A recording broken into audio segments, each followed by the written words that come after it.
त्यप्ययेहानियति दृशितमो बन्धमोक्षाश्च यस्मात् अस्य श्री ब्रह्मरुद्र प्रभृति सुरनरद्वीष शत्रुत्मकस्य विष्णोर्व्यस्ताः समस्ताः सकलगुणनिधिः सर्वदोषव्यपेतः पूर्णानन्दो व्ययो यो गुरुरपि परमश्चिन्तयेतं महान्तम्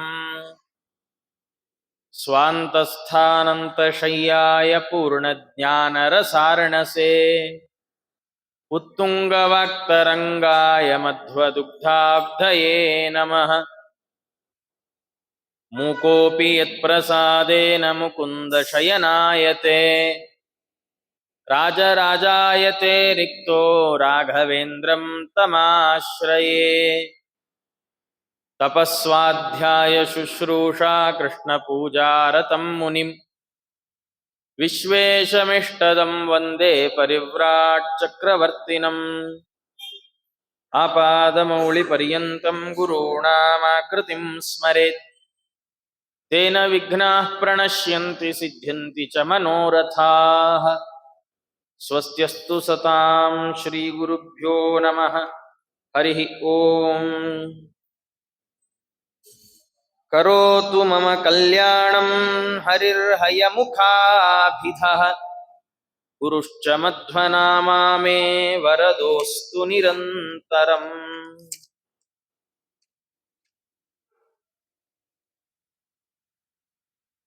ವಾದಿರಾಜ ಸ್ವಾಮಿಗಳ ಕೃತಿಯಾದಂತಹ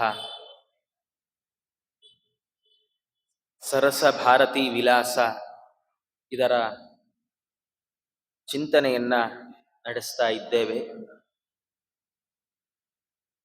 ಅದರಲ್ಲಿ ರಾಜರು ಹೇಳುವಾಗ ಭಗವಂತನನ್ನ ಪ್ರಾರ್ಥನೆ ಮಾಡ್ತಾ ಅವನನ್ನು ಕೇಳಿದ್ರು, ನಾನು ಅಂಧ ಕುರುಡನಿದ್ದೇನಪ್ಪ. ಯಾಕೆ ಕುರುಡ ಅಂದ್ರೆ ಜಗತ್ತೆಲ್ಲ ಕಾಣತ್ತೆ ನಂಗೆ, ಹೌದು, ಆದ್ರೆ ಏನ್ ಕಾಣಬೇಕೋ ಅದು ಕಾಣೋಲ್ಲ. ಈ ದ್ರೌಪದಿಯ ಸ್ವಯಂವರದ ಪ್ರಸಂಗದಲ್ಲಿ ಹೀಗೊಂದು ಕಥೆ. ದ್ರೌಪದಿ ಸ್ವಯಂವರ ಅಲ್ಲ, ನಮ್ಮ ದ್ರೋಣಾಚಾರ್ಯರು ಎಲ್ಲ ಮಕ್ಕಳಿಗೆ ಅಸ್ತ್ರವಿದ್ಯೆಯನ್ನು ಪರೀಕ್ಷೆ ಮಾಡುವಾಗ ಕೇಳಿದ್ರಂತ, ಒಬ್ಬೊಬ್ಬರನ್ನೇ ಕರೆದ್ರಂತ. ಮರದ ಮೇಲೊಂದು ಆಟಿಕೆಯ ಹಕ್ಕಿ ಇದೆ, ಅದರ ಕಣ್ಣಿಗೆ ಗುರಿ ಇಡಬೇಕು. ಬಾರೋ ಇಲ್ಲಿ ಧರ್ಮರಾಜ, ಎಲ್ಲರಿಗಿಂತ ಹಿರಿಯ, ಬಾ ಇಲ್ಲಿ, ಹಾ ನೋಡು ಗುರಿ ಇಡು, ಏನ್ ಕಾಣ್ತಾ ಇದೆ? ಮರ ಕಾಣತ್ತೋ? ಹ್ಞೂ ಗುರುಗಳೇ ಅಂದಂತ. ಸೈಡ್ಗೆ ಬಾನಿ, ಪಕ್ಕಕ್ಕೆ ಬಾನಿ. ಆಮೇಲೆ ಧರ್ಮರಾಜನಿಗಿಂತ ಸ್ವಲ್ಪ ಕಿರಿಯವ ದುರ್ಯೋಧನ, ಕರೆದ್ರಂತ ಅವನ್ನ, ನೀ ಬಾರೋ ದುರ್ಯೋಧನ, ನೋಡು ಏನ್ ಕಾಣತ್ತೆ? ಮರ ಕಾಣತ್ತಾ? ಹ್ಞೂ ಗುರುಗಳೇ, ಸೈಡಿಗೆ ಬಾ ಅಂದ. ಎಲ್ರಿಗೂ ಗೊತ್ತೇ ಆಗ್ಲಿಲ್ಲ. ಏನಂದ್ರೆ ಈ ಪ್ರಶ್ನೆಗಳಲ್ಲಿ ಕೆಲವು ಟ್ರಿಕ್ ಕ್ವೆಶ್ಚನ್ಸ್ ಅಂತ ಇರುತ್ತೆ, ಅದು ಭಾರಿ ಕಷ್ಟ. ಇವು ಎಲ್ರಿಗೂ ಕರೆದ್ರು. ಕೊನೆಗೆ ಅರ್ಜುನನ್ ಕರೆದ್ರಂತ, ಅರ್ಜುನ ಬಾ ಇಲ್ಲಿ, ನೀ ಗುರಿ ಇಡು, ಏನ್ ಕಾಣತ್? ಮರ ಕಾಣತ್ತಾ? ಇಲ್ಲ ಗುರುಗಳೇ. ಮರದ ಕೊಂಬೆ? ಇಲ್ಲ ಗುರುಗಳೇ. ಪಕ್ಷಿ? ಇಲ್ಲ ಗುರುಗಳೇ. ಮತ್ತೇನ್ ಕಾಣತ್? ಅದ್ರ ಕಣ್ಣು ಮಾತ್ರ ಕಾಣತ್ತೆ, ಬಿಡು ಬಾಣ ಅಂದ್ರಂತ. ಗುರಿಯನ್ನಿಡೋದು ಹೇಗೆ ಅಂತ ನಮ್ಗಿದು ಹೇಳ್ಕೊಡ್ಬೇಕು. ನಮ್ಗೆ ಎದುರುಗಡೆ ಇರೋದು ಎಲ್ಲ ದೊಡ್ಡದಾಗಿ ಕಾಣ್ತಾ ಇದ್ರೆ, ಲಕ್ಷ್ಯವೇ ಕಾಣದೇ ಇದ್ರೆ ನಮ್ಮನ್ನ ಗುರಿಗಾರರು ಅಂತ ಕರೆಯೋಲ್ಲ. ಹಾಗಾದ್ರೆ ಏನಿದರ ಅರ್ಥ? ರಾಜರು ಈ ಪ್ರಾರ್ಥನೆಯ ಹಿನ್ನೆಲೆಯಲ್ಲಿ ನಮ್ಗೇನ್ ತಿಳಿಸಿಕೊಡ್ತಾ ಇದ್ದಾರೆ ಅಂದ್ರೆ, ನಮ್ಗೆ ಭಗವಂತ ಕಣ್ಣು, ಕಿವಿ, ಕೈ, ಕಾಲು ಅಂತ ಪಂಚ ಜ್ಞಾನೇಂದ್ರಿಯಗಳು, ಪಂಚ ಕರ್ಮೇಂದ್ರಿಯಗಳು, ಅದರ ಮೇಲೊಂದು ಮನಸ್ಸು, ಇಷ್ಟನ್ನೆಲ್ಲ ಇಟ್ಟು ಫುಲ್ಲಿ ಪ್ರಿಪೇರ್ಡ್ ಆದ ಬಾಡಿಯನ್ನ ವಿತೌಟ್ ಮ್ಯಾನುಫ್ಯಾಕ್ಚರಿಂಗ್ ಡಿಫೆಕ್ಟ್ ಕಳಿಸ್ಕೊಟ್ಟಿದಾನಲ್ಲ. ಎಷ್ಟೋ ಮಂದಿಗೆ ಮಕ್ಕಳಿಗೆ ಹೊಟ್ಟೆಯಲ್ಲಿರುವಾಗ್ಲೇ ಎದೆಯಲ್ಲಿ ಹೋಲಿರುತ್ತೆ, ಕಣ್ಣು ಕಾಣೋಲ್ಲ, ಕಿವಿ ಕೇಳೋಲ್ಲ, 108 ಸಮಸ್ಯೆಗಳು. ನಮ್ಗೆ ಹಂಗೇನು ಆಗಿಲ್ವಲ್ಲ. ಏನ್ ಮ್ಯಾಕ್ಸಿಮಮ್ ಒಂದ್ 70 ವರ್ಷ ಆದ್ಮೇಲೆ ಮಂಡಿ ಚೂರ್ ಕಿರಿಕಿರಿ ಮಾಡ್ಬೋದಷ್ಟೇ, ಅದಕ್ಕಿಂತ ಹೆಚ್ಚಿಂದ ಏನಾಗಿಲ್ಲಲ್ಲ. 70 ವರ್ಷಗಳ ಜೀವನದಲ್ಲಿ ಸುಮಾರು ಒಂದು 5-6 ವರ್ಷದಿಂದ 70 ವರ್ಷ ಬುದ್ಧಿ ಬಂದು ಬುದ್ಧಿ ಹೋಗೋ ತನಕ ನೆಟ್ಟಿಗೆ ನಡೀತಾ ಇದ್ದೇವಲ್ಲ, ನೋಡ್ತಾ ಇದ್ದೇವೆ, ಕೇಳಿಸ್ಕೊಳ್ತಾ ಇದ್ದೇವಲ್ಲ. ಓ, ಹಾಗಾದ್ರೆ ಎಲ್ಲ ಇಂದ್ರಿಯಗಳು ದೇವರು ಕಡೆಗೆ ಹೋಗುವ ಸಾಧ್ಯತೆ ಇದ್ದು ನಾವು ಹೋಗಿಸ್ಲೇ ಇಲ್ವಲ್ಲ. ನಮ್ ಕಣ್ಣಿನ ಸಾರ್ಥಕತೆ ಏನು? ಕಣ್ಣನ್ನ ಸಾರ್ಥಕ ಮಾಡಿಕೊಳ್ಳೋದು ಹೇಗೆ? ಭಗವಂತನನ್ನ ನೋಡೋದ್ರಿಂದ. ಕಿವಿಯನ್ನ ಸಾರ್ಥಕ ಮಾಡಿಕೊಳ್ಬೇಕಾದ ಹೇಗೆ? ಭಗವಂತನ ಕಥೆಯನ್ನ ಕೇಳುವ ಮುಖಾಂತರ. ಅದ್ಯಾವುದು ನಾವು ಮಾಡ್ಲೇ ಇಲ್ವಲ್ಲ. ದಾಸರಂದ್ರು ಹರಿಗೆರಗದ ತಲೆ, ಹಾವಿನ ವಿಷ ತಲೆ, ದುರ್ಯೋಧನ ತಲೆ, ದುರ್ಜನರ ತಲೆ, ಏನೇನೇನೇನ್ ಬೈತಾರ ದಾಸರು ಅಂದ್ರೆ ಬೈಯೋದಲ್ಲ, ಅವ್ರದ್ದು ಪ್ರಾಮಾಣಿಕ ಕಳಕಳಿ. ಮಕ್ಕಳಿಗೆ ಕೆಟ್ಟ ದಾರಿಯಲ್ಲಿ ಹೋಗ್ತಾ ಇದ್ರೆ ತಂದೆ ತಾಯಿಗಳು ಅನ್ನಿಸಿಕೊಂಡವರು ಒಂದೆರಡು ಏಟ್ ಹಾಕಿದ್ರೆ ತಪ್ಪಿಲ್ಲ ಅನ್ನತ್ತೆ ಶಾಸ್ತ್ರ. ಯಾಕೆಂದ್ರೆ ಆ ಏಟಿನ ಹಿನ್ನೆಲೆಯಲ್ಲಿ ಪ್ರತೀಕಾರದ ವಾಂಛ ಇರೋಲ್ಲ, ಇವನಿಗೇನೋ ಮಾಡ್ಬಿಡ್ಬೇಕು ಅನ್ನುವ ಕೆಟ್ಟ ಉದ್ದೇಶ ಇರೋಲ್ಲ. ತಪ್ಪು ದಾರಿಯಲ್ಲಿ ಹೋಗುವ ಮಕ್ಕಳನ್ನ ಸರಿದಾರಿಗೆ ತರುವ ಮಾರ್ಗ ಅದು ದಾಸರು ಮಾಡಿ.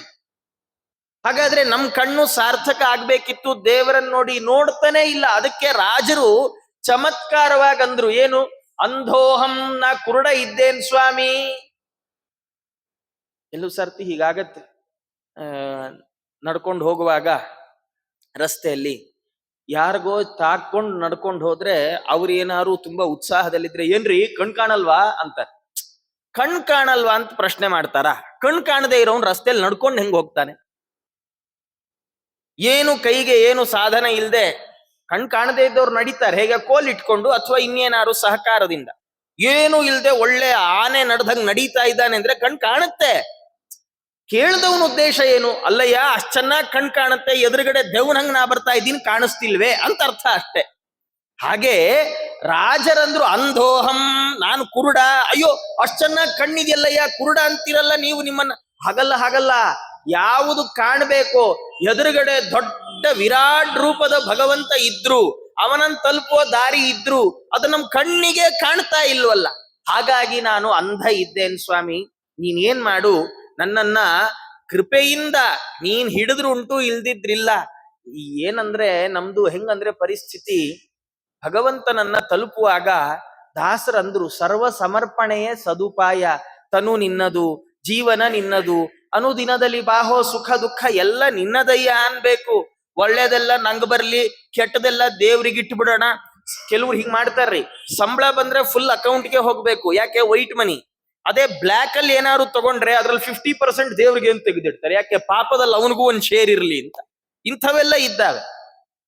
ಭಗವಂತ ಕೆಲವ್ರದ್ ಮನೇಲಿ ಹೀಗೆ ನಾನು ನೋಡಿದ್ದೇನೆ. ಏನಂದ್ರೆ ಏಕಾದಶಿ ಉಪವಾಸ ಮಾಡ್ಬೇಕಾಚಾರೆ, ನಮ್ಗಾಗಲ್ಲ, ಅದಕ್ಕೆ ಏನ್ ತಿಂತೀವೋ ಎಲ್ಲ ದೇವ್ರಿಗೆ ನೈವೇದ್ಯ ಮಾಡೇ ತಿನ್ಬಿಡ್ತೀವಿ ಅಂತ. ಒಳ್ಳೆ ಕಥೆ ಆಯ್ತಲ್ಲ ಇದು. ನಮ್ಮ ಪಾಪದಲ್ಲಿ ಭಗವಂತನಿಗೆ ಪಾಲು ಕೊಡ್ಲಿಕ್ಕೆ ಹೊರಟಿದ್ದೇವೆ ಅಂತ. ಆದ್ರೆ ಭಗವಂತನನ್ನು ತಲುಪುವಾಗ ನಮ್ಮ ಭಾವ ಹೇಗಿರ್ಬೇಕು? ಎಲ್ಲ ನಿಂದು, ನಂದೇನದೋ ಸ್ವಾಮಿ, ನಿಂದೇ ಇದೆಲ್ಲ, ನಂದು ಅಂತ ಹೇಳಲಿಕ್ಕೆ ಏನೂ ಇಲ್ಲ. ಅದನ್ನ ರಾಜರು ತೋರಿಸ್ತಾ ಅಂತಾರೆ, ನೀನು ಕರುಣೆಯ ಕಡಲು, ಕರುಣಾ ಸಿಂಧು, ಕರುಣಾ ಸಮುದ್ರ.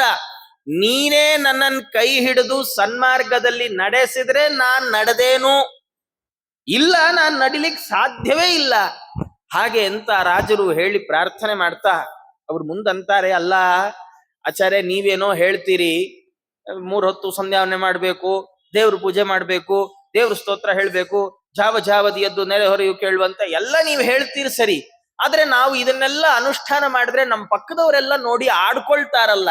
ಎಷ್ಟೋ ಸರ್ತಿ ಮಕ್ಕಳು ಸ್ಕೂಲ್ಗೆ ಹೋಗುವಾಗ ಗಂಡ್ಮಕ್ಳು ಹೆಣ್ಮಕ್ಳಲ್ಲಿ ಸಾಮಾನ್ಯ ಸಮಸ್ಯೆ ಏನು ಅಂದ್ರೆ, ಗಂಡ್ಮಕ್ಳು ಜುಟ್ಬಿಟ್ಕೊಂಡು ಹೋಗಕ್ಕೆ ನಾಚ್ಕೊಳ್ತಾವ, ಯಾಕೆ? ಪಕ್ಕದಲ್ಲಿರೋರು ಕಾಡಿಸ್ತಾರೆ.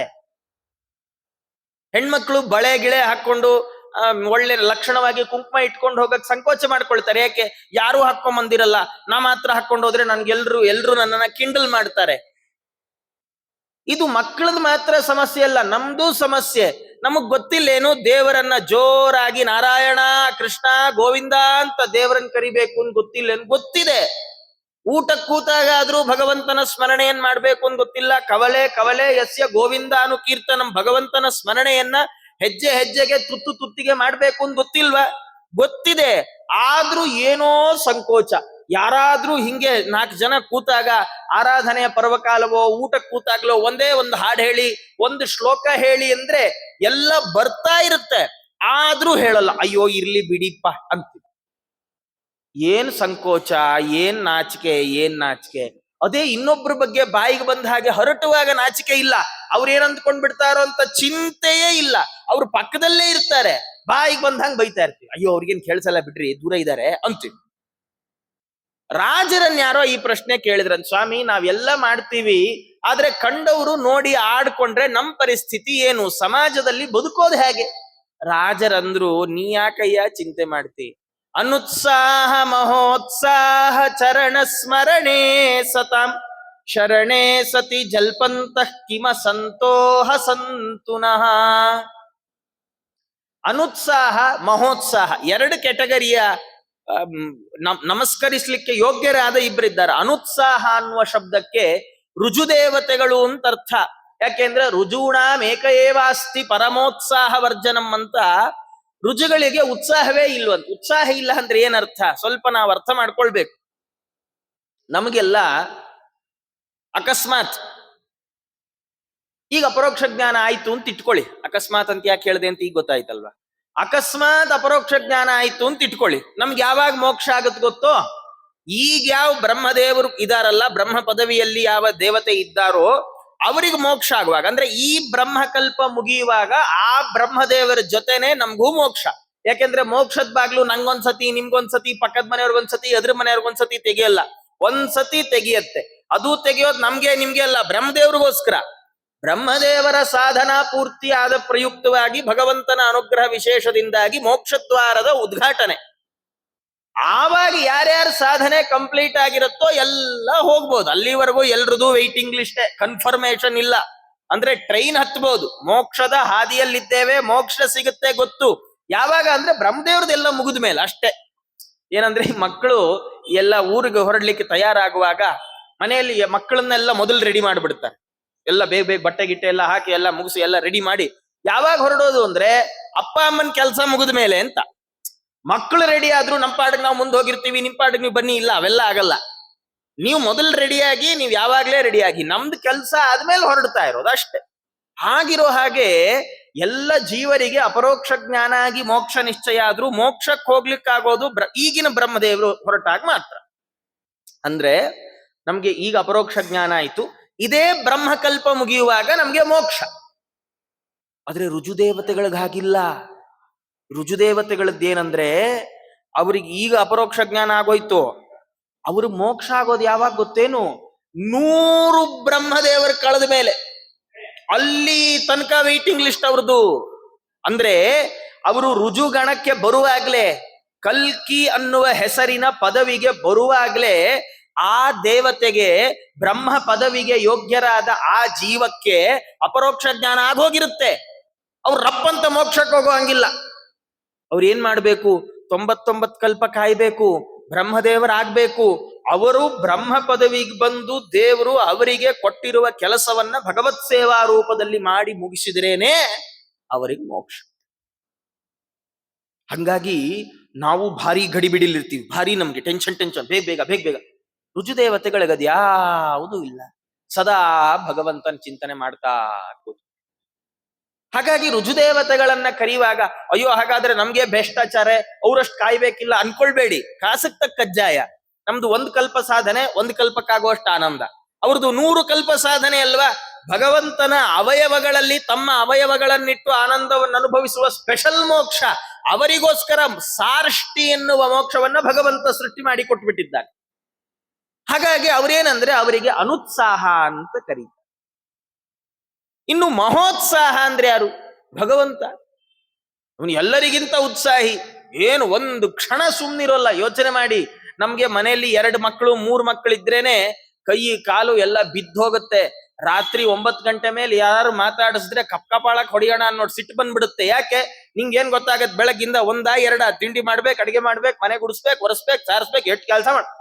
1 ಮನೆ, 1 ಗಂಡ, 2 ಮಕ್ಕಳು 3 ಮಕ್ಕಳು, ಇಷ್ಟಕ್ಕೆ ನಮ್ದು ಈ ಕಥೆ. ಭಗವಂತನಿಗೆ 14 ಲೋಕ, ಬ್ರಹ್ಮಾಂಡಂ ವರಮಂದಿರಂ, 14 ಲೋಕ ಮನೆ. ಎಷ್ಟು ಅವತಾರ ರೂಪಗಳನ್ನು ತೆಗಿಬೇಕು, ಎಲ್ಲಾ ಲೋಕಗಳನ್ನು ನೋಡ್ಬೇಕು, ಅದರಲ್ಲಿರುವ ಜನನ್ ನೋಡ್ಬೇಕು. ಬರೀ ಜೀವಿಗಳನ್ನು ನೋಡಿದ್ರೆ ಸಾಕ? ಜಡ ಪದಾರ್ಥಗಳನ್ನು ನೋಡ್ಬೇಕು. ಎಲ್ಲ ಬಗೆಯ ಪದಾರ್ಥಗಳನ್ನ ನೋಡ್ತಾ ಜಗತ್ತು ಸುರಕ್ಷಿತವಾಗಿರುವಂತೆ ಸ್ಥಿತಿಯನ್ನ ಮಾಡ್ಬೇಕು. ಮಾಡಿದ್ರೆ ಸರಿಯಾ? ಸೃಷ್ಟಿನೂ ಅವನೇ ಮಾಡ್ಬೇಕು ಸಾಕ, ಸಂಹಾರವೂ ಅವನೇ ಮಾಡ್ಬೇಕು ಸಾಕ, ಯಾರ್ಯಾರಿಗೆ ಎಲ್ಲೆಲ್ಲಿ ಕಳಿಸ್ಕೊಡ್ಬೇಕು ಅನ್ನೋದೊಂದು ದೇವರೇ ಯೋಚನೆ. ಎಷ್ಟು ಕೆಲಸ ರೀ ಭಗವಂತಂಗೆ. ಇಷ್ಟು ಕೆಲಸ ಮಾಡ್ಬೇಕು ಅಂದ್ರೆ ಅವನಿಗೆ ಅದಿನ್ನೆಂಥ ಉತ್ಸಾಹ ಇರಬೇಡ. ಅದು 1 ದಿನ ಅಲ್ಲ, 2 ದಿನ ಅಲ್ಲ. ನಾವು ಮಾಘ ಮಾಸ ಶುರುವಾದಾಗ ಸಂಕಲ್ಪ ಮಾಡ್ತೀವಿ ಮಾಘ ಸ್ನಾನ ಮಾಡ್ಬೇಕು ಅಂತ. ಕೊನೆಗೆ ಮಾಘ ಮಾಸ ಮುಗಿಯೋಷ್ಟೊತ್ತಿಗೆ ನಾವು ಎದ್ದಾಗ್ಲೇ ಸೂರ್ಯೋದಯ ಅಂತ ತೀರ್ಮಾನ ಮಾಡಿರ್ತೀವಿ. ಮುಗಿದೋಯ್ತು, ಹರಯೇ ನಮಃ. ಭಗವಂತ ಇಷ್ಟೆಲ್ಲ ಕೆಲಸಗಳನ್ನ ಅನಾಯಾಸವಾಗಿ ಮಾಡ್ತಾನಲ್ಲ, ಅವನಿಗೆ ಮಹೋತ್ಸಾಹ ಅಂತ ಹೆಸರು. ರಾಜರಂತಾರೆ ಅನುತ್ಸಾಹ ಮಹೋತ್ಸಾಹ ಚರಣ ಸ್ಮರಣೆ ಸತಾಂ. ಸಜ್ಜನರನ್ನ ರಕ್ಷಣೆ ಮಾಡುವಂಥದ್ದು ಯಾವುದು? ನಾವು ಏನನ್ನ ಮಾಡ್ಬೇಕು? ಇಬ್ಬರನ್ನ ನೆನೆಸ್ಕೊಳ್ಬೇಕು. ಒಂದು ಭಗವಂತನ ಸ್ಮರಣೆ, ಎರಡನೇದ್ದು ರುಜುಗಳ ಅಂದ್ರೆ ಬ್ರಹ್ಮ ವಾಯು ದೇವತೆಗಳ ಸ್ಮರಣೆ. ಎರಡನ್ನ ಮಾಡ್ಬೇಕು. ಅದನ್ನ ನಾವು ಮಾಡಿಯೇ ಮಾಡ್ತೇವೆ. ಅಲ್ಲ ಅವ್ರು ಯಾರೋ ನಗ್ತಾರಲ್ಲ, ಹಸಂತುನಃ, ನಮ್ಗೇನಾಗಬೇಕು? ಅವ್ರ ಪಾಡಿಗೆ ಅವ್ರು ನಗಲಿ. ಯಾರೋ ನಮ್ಮನ್ನ ನೋಡಿ ನಕ್ರೆ ಅವ ದುರ್ಜನ ಅಂತ ಕರೆಸಿಕೊಳ್ತಾನೆ ಹೊರತು ನಮಗದರಿಂದ ಯಾವ ಬಾಧಕವೂ ಇಲ್ಲ. ನಮ್ಗೇನಂದ್ರೆ ಎಷ್ಟೋ ಬಾರಿ ಅವ್ರೇನ್ ಅನ್ಕೊಂಡ್ಬಿಡ್ತಾರೋ ಇವ್ರೇನ್ ಅನ್ಕೊಂಡ್ಬಿಡ್ತಾರೋ ಅಂತ ಆಲೋಚನೆ ಮಾಡ್ತಾ ಮಾಡ್ತಾನೆ ನಾವು ಮಾಡೋದ್ ನಿಲ್ಲಿಸ್ಬಿಡ್ತೀವಿ. ನಮ್ ಶಕ್ತಿ ಎಲ್ಲ ಕಡಿಮೆ ಆಗ್ಬಿಡುತ್ತೆ. ರಾಜರಂತಾರೆ ಅವ್ರು ಅನ್ಕೊಂಡ್ರು ನಿನ್ಗೇನು, ನಾಳೆ ದಿನ ಹೇಗಂದ್ರೆ ಕೆಲವು ಸರ್ತಿ ಹಾಗೆ ನಾವೇನೋ ಒಂದು ಕೆಲಸ ಮಾಡ್ಲಿಕ್ಕೆ ಹೊರಟಿದ್ದೇವೆ, ತುಂಬಾ ಕಷ್ಟಪಟ್ಟು ಓದ್ತಾ ಇರ್ತೇವೆ. ಓದುವಾಗ ಯಾರೋ ಪಕ್ಕದಲ್ಲಿ ಬಂದು ಫ್ರೆಂಡ್ಸ್ ಹೇಳ್ತಾರೆ, ಏನ್ ಬರೀ ಓದ್ತೀಯ, ಬಾರ ಈ ಕಡೆ ಸ್ವಲ್ಪ ಹೊತ್ತು ಆಟ ಆಡ್ಕೊಂಬರೋಣ. ನಾವೇನೋ ಆಟ ಆಡಕ್ ಹೋಗ್ಬಿಡ್ತೀವ್ರಿ, ಆಟನೂ ಆಡ್ತೀವಿ.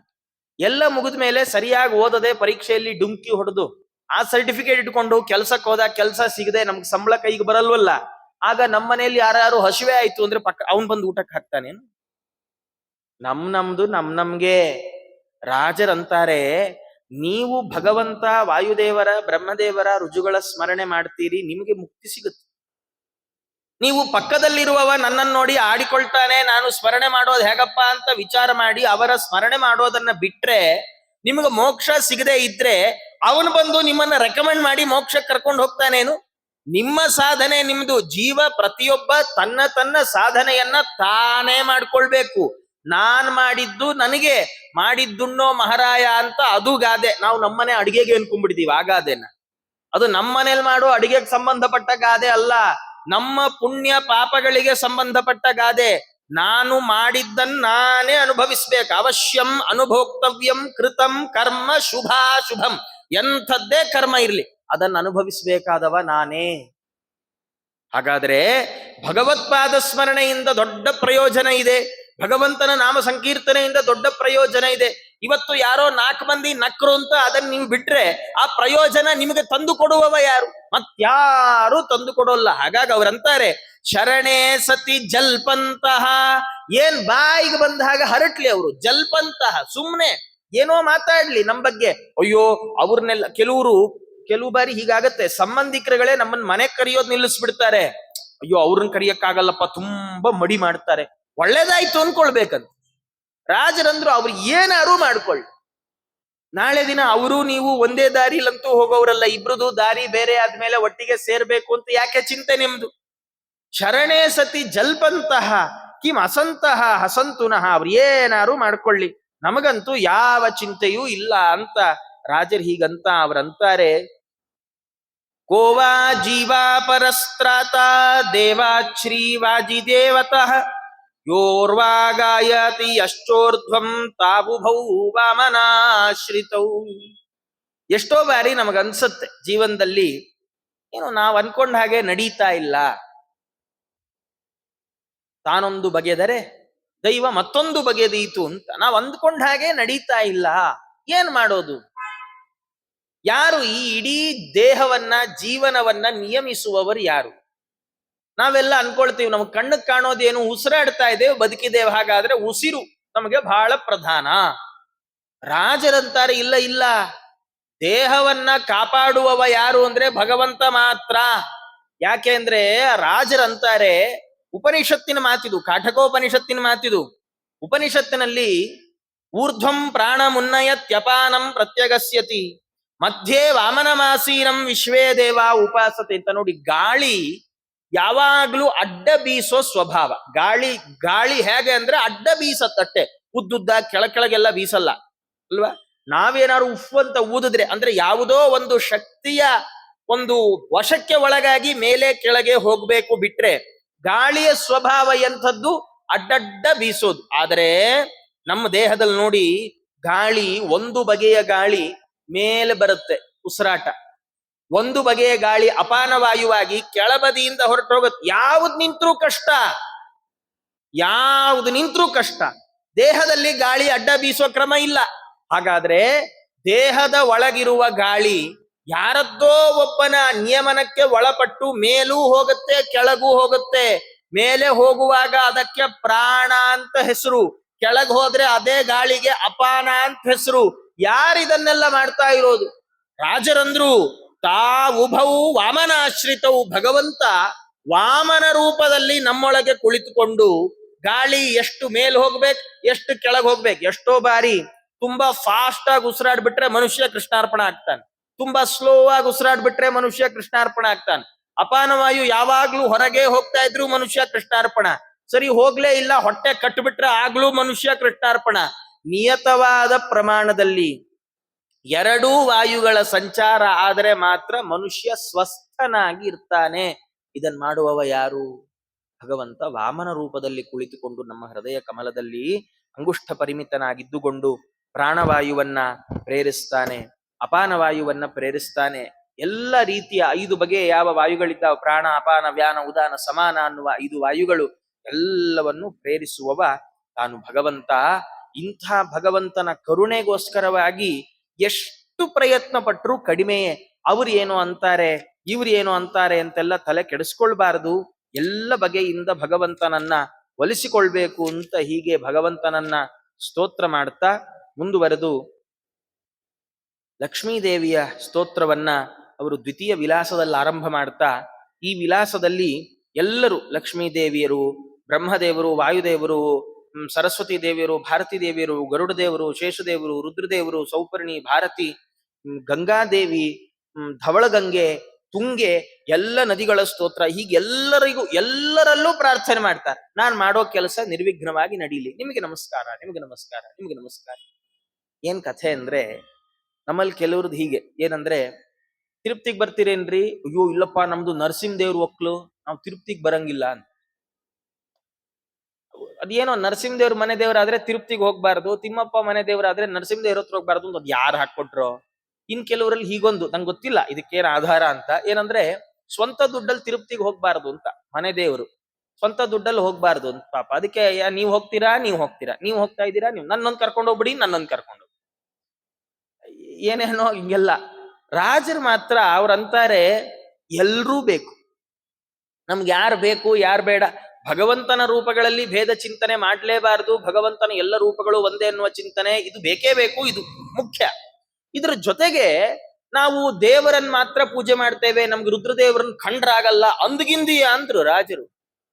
ಅನ್ಬೇಡ, ಅಯ್ಯೋ ನಾವು ವಿಷ್ಣು ಸರ್ವೋತ್ತಮತ್ವವನ್ನು ಹೇಳುವವರು, ನಮ್ಗೆ ರುದ್ರದೇವರನ್ನ ಕಂಡ್ರಾಗಲ್ಲ, ನಮ್ಗೆ ಗಣಪತಿನ ಕಂಡ್ರಾಗಲ್ಲ, ನಮ್ಗೆ ಸ್ಕಂದನ್ ಕಂಡ್ರಾಗಲ್ಲ. ಕೆಲವರು ಹೀಗೆ ತಪ್ಪು ತಿಳ್ಕೊಂಡ್ಬಿಟ್ಟಿದ್ದಾರೆ. ಯಾರು ವಿಷ್ಣುವನ್ನ ಸರ್ವೋತ್ತಮ ಅಂತ ಹೇಳ್ತಾರೋ ಅವರಿಗೆ ರುದ್ರರನ್ನು ಕಂಡ್ರಾಗಲ್ಲ, ಗಣಪತಿಯನ್ನ ಕಂಡ್ರಾಗಲ್ಲ, ಸ್ಕಂದನನ್ ಕಂಡ್ರ. ಯಾರೀ ಹೇಳಿದ್ದು? ರಾಜರು ತೋರಿಸಿಕೊಡ್ತಾರೆ, ಎಲ್ಲರೂ ಬೇಕು. ಪರಿವಾರ ತಯಾ ಗ್ರಾಹ್ಯಾಹ. ಯಾವ ಒಬ್ಬ ದೇವತೆಗೆ ಅವಮಾನ ಆದ್ರೂ ಭಗವಂತ ಅದನ್ನು ಸಹಿಸೋಲ್ಲ, ಎಷ್ಟೇ ದೊಡ್ಡವನಾಗಿರ್ಲಿ. ದಕ್ಷ ಯಜ್ಞ ಪ್ರಸಂಗವನ್ನೆಲ್ಲ ನೆನಪು ಮಾಡ್ಕೊಳ್ಳಿ. ದಕ್ಷ ವರಸೆಯಲ್ಲಿ ರುದ್ರದೇವರಿಗೆ ಮಾವ, ಹಾಗಿದ್ರೂ ಅಂಥ ಮಾವ ಮಾಡಿದ ತಪ್ಪಿನಿಂದಾಗಿ ಯೋಗ್ಯತೆಯಲ್ಲಿ ಉತ್ತಮರಾದ ರುದ್ರದೇವರು ನೊಂದು ಅವರು ಯಾಗಕ್ಕೆ ಹೋಗ್ಲಿಲ್ಲ. ಸತೀದೇವಿಯರು ಮಾತ್ರ ಹೋಗಿದ್ರು ಆ ಯಾಗದಲ್ಲಿ. ಕೊನೆಗೆ ಫೈನಲ್ ಏನಾಯ್ತು? ದಕ್ಷನ್ ತಲೆನೇ ತುಂಡಾಯ್ತು. ಭಾಗವತ ಹೇಳುತ್ತೆ, ಆ ಯಜ್ಞದಲ್ಲಿ ಎಲ್ರೂ ಬಂದಿದ್ರಂತೆ, 3 ಮಂದಿ ಆಬ್ಸೆಂಟ್. ಯಾರು? ರುದ್ರದೇವರು ಕರೆದಿಲ್ಲ ಅಂತ ಬಂದಿಲ್ಲ, ರುದ್ರದೇವರಿಗೆ ಅವಮಾನ ಆಗತ್ತೆ ಅಂತ ಗೊತ್ತಿದ್ದು ಬ್ರಹ್ಮ ವಿಷ್ಣುಗಳು ಬಂದಿಲ್ಲ, 3 ಮಂದಿನೂ ಹೋಗಿಲ್ಲಂತಲ್ಲಿ. ಭಗವಂತ ಕೊನೆಗೆ ಬ್ರಹ್ಮದೇವ ಎಲ್ಲ ದೇವತೆಗಳ ಎಲ್ಲ ದಕ್ಷನನ್ನ ಪರವಾಗಿ ಭಗವಂತನ ಹತ್ರ ಪ್ರಾರ್ಥನೆ ಮಾಡಿದ್ರೆ, ಭಗವಂತ ಅಂತ ನೀವು ರುದ್ರದೇವರ ಹತ್ರ ಹೋಗ್ಬೇಕು. ರುದ್ರದೇವರಿಗೆ ಅವಮಾನ ಮಾಡಿದ್ದೀರಿ ನೀವು, ರುದ್ರದೇವರಿಗೆ ಅವಮಾನ ಮಾಡಿದ ಜಾಗದಲ್ಲಿ ನನ್ನ ಅಸ್ತಿತ್ವ ಇಲ್ಲ, ನಾನು ಬರೋಲ್ಲ ಅಂದ ಭಗವಂತ. ಅದನ್ನು ತೋರಿಸ್ತಾ ರಾಜರು ಎಲ್ಲ ದೇವತೆಗಳಿಗೂ ನಮಸ್ಕಾರ ಮಾಡ್ತಾರೆ. ಅವರು ಪ್ರಾರಂಭ ಮಾಡ್ತಾ ರಮಾದೇವಿಯರಿಂದ, ಶುಭ ವಿಭ್ರಮೆ ಭುವಿ ಮನೋರಮೆ ವಿದಿತಾಗಮೆ ಜಿತ ಸಮಸ್ತ ಚಿತ್ತಭ್ರಮೆ ವಿಗತ ಶ್ರಮೇ ಹರಿಪದಾಬ್ಜ ಸೇವೋದ್ಯಮೇ ಶ್ರುತ ವಿಕ್ರಮೇ ನಿರುಪಮೇ ನಮೋ ನಿರ್ಮಮೇ. ಅವರಂತ ರಾಜರು ರಮಾದೇವಿಯರನ್ನು ಕೊಂಡಾಡುವಾಗ ರಾಜರದ್ದೇನು ಅಂದ್ರೆ ಏನೋ ದೊಡ್ಡ ದೊಡ್ಡದು ಹೇಳ್ಬಿಟ್ಟೆ ಏನಿಲ್ಲ, ಅವರು ಸಣ್ಣ ಶ್ಲೋಕ ಭಾರಿ ದೊಡ್ಡ ಪ್ರಮೇಯ. ಅವರಂತಾರೆ ಶುಭ ವಿಭ್ರಮೆ. ರಮಾದೇವಿಯರು ಎಂಥವ್ರು ಅಂದ್ರೆ ಪರಮ ಮಂಗಳಕರವಾದ ವಿಲಾಸ. ರಮಾದೇವಿಯರು ಎಷ್ಟು ಅದ್ಭುತ ಅಂದ್ರೆ ಅವ್ರು ನಡೀತಾ ನಡೀತಾ ನಡೀತಾ ಬಂದ್ಬಿಟ್ರೆ ಉಳಿದ ದೇವಸ್ತ್ರೀಯರಿಗೆಲ್ಲ ನಡೆಯೋದು ಮರ್ತು ಹೋಗ್ಬೇಕು. ಅಷ್ಟು ಅದ್ಭುತವಾದಂತಹ ಒಂದು ಸಾಮರ್ಥ್ಯ ರಮಾದೇವಿಯರದ್ದು. ಜೊತೆಗೆ ಅವರೆಲ್ಲ ಹೇಳ್ತಾ ಜಿತ ಸಮಸ್ತ ಚಿತ್ತಭ್ರಮೆ, ಮನೋವಿಕಾರಗಳನ್ನೆಲ್ಲ ಜಯಿಸಿದವರು ರಮಾದೇವಿಯರು. ನಮ್ಗೆ ಹಗ್ಲಗ್ಲ ಒಂದೊಂದು ಮನೋವಿಕಾರ. ಇವ್ರನ್ನ ನೋಡಿದ್ರೆ ಅವ್ರ ಬಗ್ಗೆ ದ್ವೇಷ ಬರುತ್ತೆ, ಇನ್ನೊಬ್ರನ್ನ ನೋಡಿದ್ರೆ ಅವ್ರ ಬಗ್ಗೆ ಪ್ರೀತಿ ಬರುತ್ತೆ, ಏನೋ ಒಂದು ವಸ್ತುವನ್ನು ನೋಡಿದ್ರೆ ಆಸೆ ಆಗತ್ತೆ, ಮತ್ತೊಂದು ವಸ್ತುವನ್ನು ನೋಡಿದ್ರೆ ಅಸಹ್ಯ ಬರುತ್ತೆ. ಒಂದ ಎರಡ ಹಗಲಹಗಲ ಚಿತ್ತಭ್ರಮೆಗಳು. ರಮಾದೇವಿಯರನ್ನು ಸ್ತೋತ್ರ ಮಾಡುವಾಗಂತಾರೆ ಚಿತ್ತ ಸಮಸ್ತ ಚಿತ್ತಭ್ರಮೆ. ಜೊತೆಗೆ ಹರಿಪದಾಬ್ಜ ಸೇವೋದ್ಯಮೆ. ರಮಾದೇವಿಯರಿಗೆ ಕೈ ತುಂಬ ಕೆಲಸ. ಅಲ್ರಿ ಏನ್ ಕೆಲಸ ರೀ? ಯಾಕೆ ಸುಮ್ನೆ ಯಾವುದೋ ಒಂದು ಗೌರ್ಮೆಂಟ್ ಆಫೀಸಲ್ಲಿ ಕೆಲಸ ಮಾಡೋದು ಅಥವಾ ಯಾವುದೋ ಒಂದು ತಾಲೂಕ್ ಪಂಚಾಯತಿ ಮೆಂಬರ್ ಆದ್ರೇನೆ ಅದೆಲ್ಲ ಬೇಡವೇ ಬೇಡ. ನಮ್ಗಳ ಮನೆಯಲ್ಲೇ ಎಲ್ಲದಕ್ಕೂ ಕೆಲಸ ಮಾಡ್ಲಿಕ್ಕೆ ಮಂದಿ ಇರಲ್ವೇ? ನಾವೇನು ಈ ಪ್ರಾಯ ಅಡಿಗೆ ಒಂದ್ ಮಾಡ್ತೀವಿ ನಮ್ಮಲ್ಲೇ ಎಷ್ಟೋ ಮನೆಗಳಲ್ಲಿ. ಇನ್ನೇನು ಪಾತ್ರೆ ತೊಳೆಯಕ್ಕೆ ಯಾರೋ ಒಬ್ರು ಅದಕ್ಕೆ ಬರ್ತಾರೆ, ಬಟ್ಟೆ ಗಿಟ್ಟೆ ಅದಕ್ಕೊಬ್ರು ಬರ್ತಾರೆ, ಕಸ ಗಿಸ ಗುಡ್ಸಕ್ಕೆ ನೆಲ ವರ್ಸ ಅದಕ್ಕೊಬ್ರು ಅಯ್ಯೋ ನಮ್ಗೆ ಏನ್ ಕೆಲಸ ಇಲ್ಲ. ಅಂಥದ್ರಲ್ಲಿ ರಮಾದೇವಿಯರಿಗೆ ಏನ್ ಕೆಲಸ ಇದ್ದಿತ್ತು? ಸುಮ್ಮನೆ ರಮಾದೇವಿಯರ ಕೆಲಸ ಏನ್ ಕೆಲಸ? ರಾಜರಂತಾರೆ, ಇದು ಸುಮಧ್ವ ವಿಜಯದಲ್ಲೂ ಪಂಡಿತಾಚಾರ್ಯ ಉಲ್ಲೇಖ ಮಾಡಿರುವಂಥದ್ದು, ದಾಸರು ಹಾಡಿರುವಂಥದ್ದು. ಏನು ಧನ್ಯಳೋ ಲಕುಮಿ, ಎಂಥ ಮಾನ್ಯಳೋ. ಅವ್ರು ಹೇಳುವಾಗ ರಾಜರಂತಾರೆ ಹರಿ ಪದಾಬ್ಜ ಸೇವೋದ್ಯಮೆ. ರಮಾದೇವಿಗೆ ತುಂಬಾ ಕೆಲಸ. ಏನು ಅಂದ್ರೆ ಭಗವಂತನ ಸೇವೆ ಮಾಡೋದೇ ದೊಡ್ಡ ಕೆಲಸ.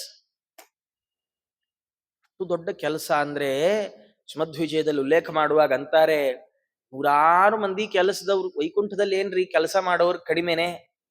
100 ಮಂದಿ ಕೆಲಸ ಮಾಡ್ಲಿಕ್ಕಿರುವಾಗ ರಮಾದೇವಿಯರು ಹೇಳ್ತಾರಂತ, ನೋಡು ನೀನ್ ಆ ಕೆಲಸ ಮಾಡು, ನೀನ್ ಈ ಕೆಲಸ ಮಾಡು, ಆ ಕೆಲಸ ದೇವ್ರ ಕೆಲಸ ಅದ್ ನಾನೇ ಮಾಡ್ತೀನಿ ಅಂತಾರ. ಯಾವಾಗ್ಲೂ 24x7 ಉಳಿದ ಕೆಲಸ ಬೇರೆಯವ್ರಿಗೆ ಹಂಚಿ ದೇವ್ರ ಕೆಲಸ ಮಾತ್ರ ತಾವು ಮಾಡ್ತಾರೆ. ನಮ್ದೆಲ್ಲ ಉಲ್ಟಾ. ನಮ್ದೇನಂದ್ರೆ ದೇವ್ರ ಮನೆ ಕೆಲಸ ಇದೆ, ಅಯ್ಯೋ ಅದಾಗೋದೇ ಇಲ್ಲ. ಪ್ರವಚನಕ್ಕೆ ಬರ್ಬೇಕು, ಅಯ್ಯೋ ಅದಾಗೋದೇ ಇಲ್ಲ. ಮನೆ ತುಂಬಾ ಕೆಲಸ. ಮನೆಯಲ್ಲಿರೋ ಎಲ್ಲಾ ಕೆಲಸ ಮಾಡ್ತೀವಿ, ದೇವ್ರ ಕೆಲಸ ಮಾತ್ರ ಯಾರು ಮಾಡಿ, ನೀವ್ ಮಾಡು ಅಂದ್ಬಿಡು. ಭಾಗವತ ಸ್ಪಷ್ಟವಾಗಿ ಉಲ್ಲೇಖ ಮಾಡುತ್ತೆ. ಅಂಬರೀಷ ಮಹಾರಾಜರ ಕಥೆಯನ್ನ ಉಲ್ಲೇಖ ಮಾಡುವಾಗ ಅಂಬರೀಷ ಮಹಾರಾಜನ ಕೈಗಳು ಬಹಳ ಪವಿತ್ರವಾಗಿತ್ತಂತೆ. ಯಾಕೆಂದ್ರೆ ಹರಿಮಂದಿರ ಮಾರ್ಜನಾದಿನ ಅನ್ನತ್ ಭಾಗವತ. ದಿನಾಗ್ಲೂ ದೇವರ ಮನೆಯನ್ನ ಸಾರಿಸಿ ಅದನ್ನ ಶುಭ್ರವಾಗಿ ಇಟ್ಟುಕೊಳ್ಬೇಕಾದ ಕೆಲಸ ಗಂಡಸಿಂದು ಹೌದು. ಕೆಲವು ಸತಿ ಗಂಡಸರು ಆ ದೇವ್ರ ಮನೆಗೆ ಹೋಗಿ ಅದರಲ್ಲಿ ಸರಿಯಾಗಿ ರಾಡಿ ಮಾಡಿ ಆಚೆ ಬಂದ್ಬಿಡ್ತಾರೆ. ಹೆಣ್ಮಕ್ಳಿಗೆ ನೀವೇನ್ ಬೇಕಾದ್ರೆ ಮಾಡ್ಕೊಳ್ಳಿ ಅಂದ್ರೆ ಗಂಡ್ಮಕ್ಳು ಕೆಲಸ ಅಲ್ವಾ? ಗಂಡ್ಮಕ್ಳದೂ ಕೆಲಸ, ಹೆಣ್ಮಕ್ಳದೂ ಕೆಲಸ. ದೇವ್ರ ಕೆಲಸಕ್ಕೆ ಜಂಡರ್ ತಗೊಂಡೇನ್ ಮಾಡೋಣ? ಭಗವಂತನ ಸೇವೆ ಜೀವನ ಆದ್ಯ ಕರ್ತವ್ಯ. ಜೀವ ಸಂಸಾರದಿಂದ ಮುಕ್ತಳೇ ಆದ ರಮಾದೇವಿ, ನಿತ್ಯ ಮುಕ್ತಳು ಆಕೆಯೇ ಪಾತ್ರ ವ್ಯಜನ ಪರ್ಯಂಕ ರೂಪದಲ್ಲಿ ವಿವಿಧ ರೂಪಗಳಿಂದ ಭಗವಂತನ ಸೇವೆ ಎಲ್ಲೆಲ್ಲಿ ಸಿಗುತ್ತೆ. ಇಲ್ಲಿ ಸೇವೆ ಅಲ್ಲಿ ನಾನೇ ಬಂದ್ಬಿಡ್ತೀನಿ, ಇಲ್ಲಿ ಸೇವೆ ಅಲ್ಲೂ ನಾನೇ ಬಂದ್ಬಿಡ್ತೀನಿ. ಭಗವಂತನ ದೇಹಕ್ಕೆ ತಾಗುವ ಯಾವ ಪದಾರ್ಥಗಳು ಲೋಕಲ್ ಆಗ್ಬಾರ್ದು, ಎಲ್ಲ ನಾನೇ ಆಗಬೇಕು ಅಂತ ಕೂತವಳು ರಮಾದೇವಿಯರಲ್ವ. ಹಾಗಾಗಿ ಹರಿಪದಾಬ್ಜ ಸೇವೋದ್ಯಮೆ. ಅಂಥ ರಮೆ ನಿರ್ಮಮೇ ನಮಃ, ನಿನಗೆ ನಮಸ್ಕಾರ ಅಂತ ಭಗವಂತನಿಗೆ ರಮಾದೇವಿಯರಿಗೆ ತಾವು ನಮಸ್ಕಾರ ಮಾಡ್ತಾ ಇದ್ದಾರೆ. ನಮಸ್ಕಾರ ಮಾಡಿ ಮುಂದೆ ದುರ್ಗಾದೇವಿಯರ ನಮಸ್ಕಾರ ಮಾಡ್ತಾರ ರಾಜರು. ಈ ದುರ್ಗಾದೇವಿಯರ ನಮಸ್ಕಾರ ಮಾಡೋ ಶ್ಲೋಕ ಬಹಳ ಚೆನ್ನಾಗಿದೆ. ಅವರಂತಾರೆ, ಉದ್ಧತಾಸುರ ದುರ್ಧ್ವಾಂತ ವಿಧ್ವಂಸನ ಪಟೀಯಸಿ ಸಿದ್ಧಾರಾಧ್ಯ ಪದೇ ದುರ್ಗೆ ಹೃದ್ರೋಗಂ ಮಮ ನಾಶಯ. ಅವರಂತಾರೆ, ಉದ್ಧತ ಅಸುರ ದುರ್ಧ್ವಾಂತ ವಿಧ್ವಂಸನ ಪಟೀಯಸಿ. ದುರಹಂಕಾರದಿಂದ ಮದಿಸಿದ ದೈತ್ಯರು, ಅವರನ್ನು ಸಂಹಾರ ಮಾಡೋದ್ರಲ್ಲಿ ನೀನು ಬಹಳ ಶ್ರೇಷ್ಠಳಾಗಿದ್ದೀಯಮ್ಮ. ಹಾಗಾಗಿ ನೀ ಏನ್ ಮಾಡು ಅಂದ್ರೆ ಹೃದ್ರೋಗಂ ಮಮನಾಶಯ, ನನ್ನ ಹೃದಯದ ರೋಗವನ್ನ ಪರಿಹಾರ ಮಾಡು. ಹರಿಬೇಕ್ರಿ ಇವತ್ತು ನಮ್ಗೆ ತಿನ್ನೋ ಎಣ್ಣೆಯಿಂದ ಬರುತ್ತೆ, ಅನ್ನದಿಂದ ಬರುತ್ತೆ, ನೀರಿಂದ ಬರುತ್ತೆ, ಕಾಫಿಯಿಂದ ಬರುತ್ತೆ, ಟೀಯಿಂದ ಬರುತ್ತೆ, ಎಲ್ಲಾದ್ರಿಂದ ಜಗತ್ತಲ್ಲಿ ನಾವು ಏನೇನ್ ಹೊಟ್ಟೆಗೆ ಹಾಕೋತೀವೋ ಅದ್ ನಮ್ಗೆ ಪುಷ್ಟಿ ಕೊಡೋದಕ್ಕಿಂತ ರೋಗ ಕೊಡೋದೇ ಜಾಸ್ತಿ. ಯಾವುದೇ ವಸ್ತು ತಗೊಳ್ಳಿ, ಕೆಲವು ಸರ್ತಿ ಮಕ್ಕಳಿಗೆ ಹೇಳ್ತಾರೆ, ಹೇಳುವಾಗ ಮಕ್ಕಳಿಗೆ ಅದೆಲ್ಲ ತಿನ್ಬಾರ್ದು ಆರೋಗ್ಯ ಕೆಡುತ್ತೆ ಅಂತ ಹೇಳ್ತೀವಿ ನಾವು. ಆದ್ರೆ ನಾವು ಅದನ್ನ ಒಂದೂ ದಿವಸ ತಿಂದೇ ಇದ್ರು 40 ವರ್ಷಕ್ಕೆ ನಮ್ಗೆ ಹಾರ್ಟ್ ಪ್ರಾಬ್ಲಮ್ ಶುರು ಆಗ್ಬಿಡುತ್ತೆ. ನಾವೇನ್ ಒಂದ್ ದಿವಸ ಬೇಕ್ರಿ ತಿಂದಿಲ್ಲ, ಹಾಳು ಮುಳು ಏನೂ ತಿಂದಿರಲ್ಲ, ತಿಂದಿರೋರ್ ನೆಟ್ಟಿಗೆ ಇರ್ತಾರೆ. ನಾವೇನೋ ಅನ್ನ ಸಾರು ಏನೋ ಸೊಪ್ಪಿನ ಹುಳಿ ತಿನ್ಕೊಂಡಿದ್ರೆ ನಾವು ತಿನ್ನೋದಕ್ಕಿಂತ ತಿಂದೇ ಇರೋದೇ ಜಾಸ್ತಿ. ಎಲ್ಲಾ ಬಿಟ್ಕೊಂಡ್ ಯಾವ್ದೋ 4 ಹುರುಳಿಕಾಯಿ, ಬೆಂಡೆಕಾಯಿ, ಸೊಪ್ಪು, ಆಲೂಗಡ್ಡೆ ಅಂತ ತಿನ್ಕೊಂಡಿದೀವಲ್ಲ, ಬರಬಾರದ ರೋಗ ಎಲ್ಲ ನಮಗೆ ಬರುತ್ತೆ. ಡಾಕ್ಟರ್ ಹತ್ರ ಹೋಗ್ತೀವಿ, ಡಾಕ್ಟರ್ ಅಂತಾರೆ ಅಯ್ಯೋಯ್ಯೋ ಆಲೂಗಡ್ಡೆ ತಿಂತಾ ಇದ್ದೀರಾ ತಿನ್ಬೇಡಿ, ಮಂಡಿ ನೋವು ಜಾಸ್ತಿ ಆಗ್ಬಿಡುತ್ತೆ. ಅಯ್ಯೋಯ್ಯೋ ಬೇಳೆ ತಿಂತಾ ಇದ್ದೀರಾ ತಿನ್ಬೇಡಿ, ಸೊಂಟ ನೋವು ಬಂದ್ಬಿಡುತ್ತೆ. ಅಯ್ಯೋಯ್ಯೋ ಅನ್ನ ತಿಂತಾ ಇದ್ದೀರಾ ತಿನ್ಬೇಡಿ, ಸಕ್ಕರೆ ಕಾಯಿಲೆ ಬಂದ್ಬಿಡುತ್ತೆ. ಮತ್ ಏನ್ ತಿನ್ಬೇಕು, ಗಾಳಿ ಕುಡ್ಕೊಂಡು ಬದುಕೊಂಡ್ವೇನು? ತಿನ್ನುವ ಪದಾರ್ಥಗಳು ದೇಹಕ್ಕೆ ಪುಷ್ಟಿ ಕೊಡೋದಕ್ಕಿಂತ ದೇಹದ ಆರೋಗ್ಯವನ್ನ ಕಡಿಮೆ ಮಾಡೋದೇ ಹೆಚ್ಚು. ಅವ್ರ ರಾಜರಂತಾರೆ, ಇಂಥ ದೊಡ್ಡ ದೊಡ್ಡ ದೈತ್ಯರನ್ನೇ ಸಂಹಾರ ಮಾಡ್ತೀನಿ ನೀನು, ನನ್ನ ಹೃದ್ರೋಗ ಒಂದ್ ಲೆಕ್ಕವೇ, ಅದನ್ನೊಂದು ಪರಿಹಾರ ಮಾಡಿಬಿಡಮ್ಮ. ಇದು ಸಾಮಾನ್ಯವಾದ ಅರ್ಥ, ನಮಗೆ ಬೇಕಾದ ಅರ್ಥ. ನಿಜವಾದ ಅಭಿಪ್ರಾಯ ಏನು ಇದಕ್ಕೆ ಅಂದ್ರೆ, ನಮ್ಮ ಹೃದಯದ ದೊಡ್ಡ ರೋಗ ಯಾವುದು? ಕೊಲೆಸ್ಟ್ರಾಲ್ ಅಲ್ಲ, ಹಾರ್ಟ್ ಫೇಲ್ಯೂರ್ ಅಲ್ಲ ಹೃದಯದ ರೋಗ. ಕೆಲವರು ಬದುಕಿದ್ದಾಗಲೇ ಹಾರ್ಟ್ ಫೇಲ್ ಆಗ್ಬಿಟ್ಟಿರುತ್ತೆ. ಏನ್ ಹಾಗಂದ್ರೆ, ಹೃದಯದಲ್ಲಿ ಬೇಡದ ಭಾವನೆಗಳಿಗೆ ತುಂಬಾ ಜಾಗ ಕೊಟ್ಬಿಟ್ಟಿದೆ. ಯಾವ್ದ್ಯಾವ್ದು? ಕಾಮ, ಕ್ರೋಧ, ಲೋಭ, ಮೋಹ, ಮದ, ಮಾತ್ಸರ್ಯ. ಒಬ್ಬೊಬ್ಬ ಎಂತೆಂಥ ರೋಗಗಳು, ಒಂದಕ್ಕಿಂತ ಒಂದು. ನಮ್ ಗುರುಗಳು ಯಾವಾಗ್ಲೂ ಒಂದು ಕಥೆ ಹೇಳೋರು. ಭಕ್ತ ದೇವ್ರ ಹತ್ರ ಹೋದ್ನಂತೆ, ಭಾರಿ ತಪಸ್ ಮಾಡಿದ. ಭಗವಂತ ಬಹಳ ಖುಷಿ ಆಯ್ತಂತ, ಪ್ರಸನ್ನನಾಗ್ಬಿಟ್ಟ. ಆಗಿ ಪ್ರತ್ಯಕ್ಷನಾದ, ಏನ್ ಬೇಕು ಭಕ್ತ, ಏನ್ ವರ ಬೇಕು ಕೇಳು. ಭಕ್ತ ಅಂದ, ಸ್ವಾಮಿ ನಿನ್ ಕೈಯೆಲ್ಲ ಚಕ್ರ, ಶಂಖ, ಗದೆ ಎಲ್ಲ ದೊಡ್ಡ ದೊಡ್ಡ ಆಯುಧ ಇಟ್ಕೊಂಡಿದೆಯಲ್ಲ, ಸುಮ್ನೆ ಶೋ ಪೀಸ್ ಆಗ್ಬಿಟ್ಟಿದೆ ಅದು, ಅದಕ್ಕೊಂಚೂರು ಕೆಲಸ ಕೊಡು, ನನ್ನ ಶತ್ರುಗಳ ಮೇಲೆ ಅದನ್ನ ಪ್ರಯೋಗ ಮಾಡಿಬಿಡು ಅಂದ್ರೆ ಭಗವಂತ ತಥಾಸ್ತು ಅಂದ. ಚಕ್ರ ಇವನ್ ಮೇಲೆ ಬೀಳಕ್ ಬಂತು. ಇವನ್ ಭಕ್ತ ಅಂದ, ದೇವ್ರಿಗೆಲ್ಲೋ ಕಿವಿ ಕೆಟ್ಟ ಹೋಗ್ಬಿಟ್ಟಿರ್ಬೇಕು, ಸ್ವಾಮಿ ನನ್ ಮೇಲಲ್ಲ, ನನ್ನ ಶತ್ರುಗಳ ಮೇಲೆ. ಭಗವಂತ ಅಂದ, ಅಲ್ಲಯ್ಯ ನಿನ್ನ 6 ಮಂದಿ ಶತ್ರುಗಳು ನಿನ್ನೊಳಗೆ ಇದ್ದಾರಲ್ಲ, ಕಾಮ, ಕ್ರೋಧ, ಲೋಭ, ಮೋಹ, ಮದ, ಮಾತ್ಸರ್ಯಗಳು, ಇವೆಲ್ಲ ನಿನ್ನೊಳಗೆ ಇರುವಾಗ ಹೊರಗಡೆ ಇರುವ ಯಾವುದೋ ಶತ್ರುಗಳು ಅಂತ ಹೇಗೆ ನೀನ್ ತಿಳ್ಕೊಂಡಿದ್ದೀನಿ? ಕೃಷ್ಣ ಅಂತಾನೆ, ಕಾಮ ಏಷಃ, ಕ್ರೋಧ ಏಷಃ, ರಜೋಗುಣ ಸಮುದ್ಭವ, ಮಹಾಶನಃ, ಮಹಾಪಾಪ್ಮ, ವಿದ್ಧಿ ಏನಂ ಇಹ ವೈರಿಣಂ, ವಿದ್ಯೇನಮಿಹ ವೈರಿಣಂ ಅಂತಾನೆ ಅರ್ಜುನಂಗೆ ಹೇಳುವಾಗ. ನಿನ್ನ ಹೃದಯದಲ್ಲಿರುವ ಕಾಮ, ಕ್ರೋಧ, ಲೋಭ, ಮೋಹ, ಮದ, ಮಾತ್ಸರ್ಯ ಇದು ದೊಡ್ಡ ಶತ್ರು. ನೋಡಿ ಏನ್ ವಿಶೇಷ. ಮಹಾಭಾರತದಲ್ಲಿ ಯುಧಿಷ್ಠಿರನ್ ಬಗ್ಗೆ ನಿಮ್ಗೆಲ್ಲ ಗೊತ್ತಿದೆ. ಅವನಿಗೆ ಇನ್ನೊಂದು ಹೆಸರೇನು? ಅಜಾತ ಶತ್ರು. ಹೌದಾ? ಏನು ಅಜಾತ ಶತ್ರು ಅಂದ್ರೆ ಅರ್ಥ ಏನು? ಶತ್ರುಗಳು ಯಾರು ಹುಟ್ಟೇ ಇಲ್ಲ ಅಂತ ಅರ್ಥ. ಹುಟ್ಟಿರ್ಲಿಲ್ಲ ಏನು? ದುರ್ಯೋಧನ ಇರಲಿಲ್ಲ, ದುಶ್ಯಾಸನ ಇರಲಿಲ್ಲ, ಕಂಡಲ್ಲಿ ಯುಧಿಷ್ಠಿರಂಗ್ ಶತ್ರುಗಳಿತ್ತು. ಹಾಗಾದ್ರೆ ಅವನು ಅಜಾತ ಶತ್ರು ಹೇಗಾದ ಗೊತ್ತಾ? ಶತ್ರುಗಳು ಹುಟ್ಟಿಲ್ಲ ಅಂತ ಅರ್ಥ ಅಲ್ಲ ಅದಕ್ಕೆ. ಅವನು ಯಾರನ್ನೂ ನನ್ನ ಶತ್ರು ಅನ್ಕೊಳ್ಳೇ ಇಲ್ಲ. ಧರ್ಮರಾಜ ಬದುಕಿನುದ್ದಕ್ಕೂ ಒಬ್ಬರನ್ನು ದ್ವೇಷಿಸ್ಲಿಲ್ಲ. ಇದು ಧರ್ಮರಾಜನ ಜೀವನದ ಸಾರ್ಥಕ. ಅವನು ತನ್ನ ಹೃದಯದಲ್ಲಿದ್ದ ಕ್ರೋಧವನ್ನ ಗೆದ್ದು ಬಿಟ್ಟಿದ್ದ. ನಮಗೆ ರಾಜರು ಹೇಳ್ಕೊಡ್ತಾರೆ, ದುರ್ಗಾದೇವಿಯರನ್ನ ಕೇಳುವಾಗ ಏನ್ ಕೇಳ್ಬೇಕು? ನಮ್ಮ ಮನಸ್ಸಲ್ಲಿ ತುಂಬಾ ಕಾಮನೆಗಳಿದ್ದಾವೆ, ಆ ಕಾಮನೆಗಳು ಕೈಗೂಡದೆ ಇದ್ರೆ ಏನಾಗತ್ತೆ? ಶೇಷಂ ಕೋಪೇನ ಪೂರಯೇತಂತ ಸಿಟ್ಟು ಬಂದ್ಬಿಡತ್ತೆ. ಅಂದುಕೊಂಡದ್ ನಡೀದೇ ಇದ್ರೆ ಸಿಟ್ಟು ಬಂದ್ಬಿಡತ್ತೆ. ಹೋಗ್ಲಿ, ಅಂದುಕೊಂಡದ್ ನಡೆದು ಬಿಟ್ರೆ ಸರಿ ಹೋಗ್ತೇವ? ಇಲ್ಲ. ಅವಾಗ ಏನ್ ಬರುತ್ತೆ? ಲೋಭ ಬಂದ್ಬಿಡುತ್ತೆ, ದುರಾಸೆ ಬಂದ್ಬಿಡುತ್ತೆ. ಅಂದ್ರೆ ಇವತ್ತು ನಾನು ಅನ್ಕೊಂಡಿದ್ದಾಯ್ತು, ನಾಳೆನೂ ನಾನು ಅನ್ಕೊಂಡಿದ್ದ ಆಗ್ಬಿಟ್ರೆ.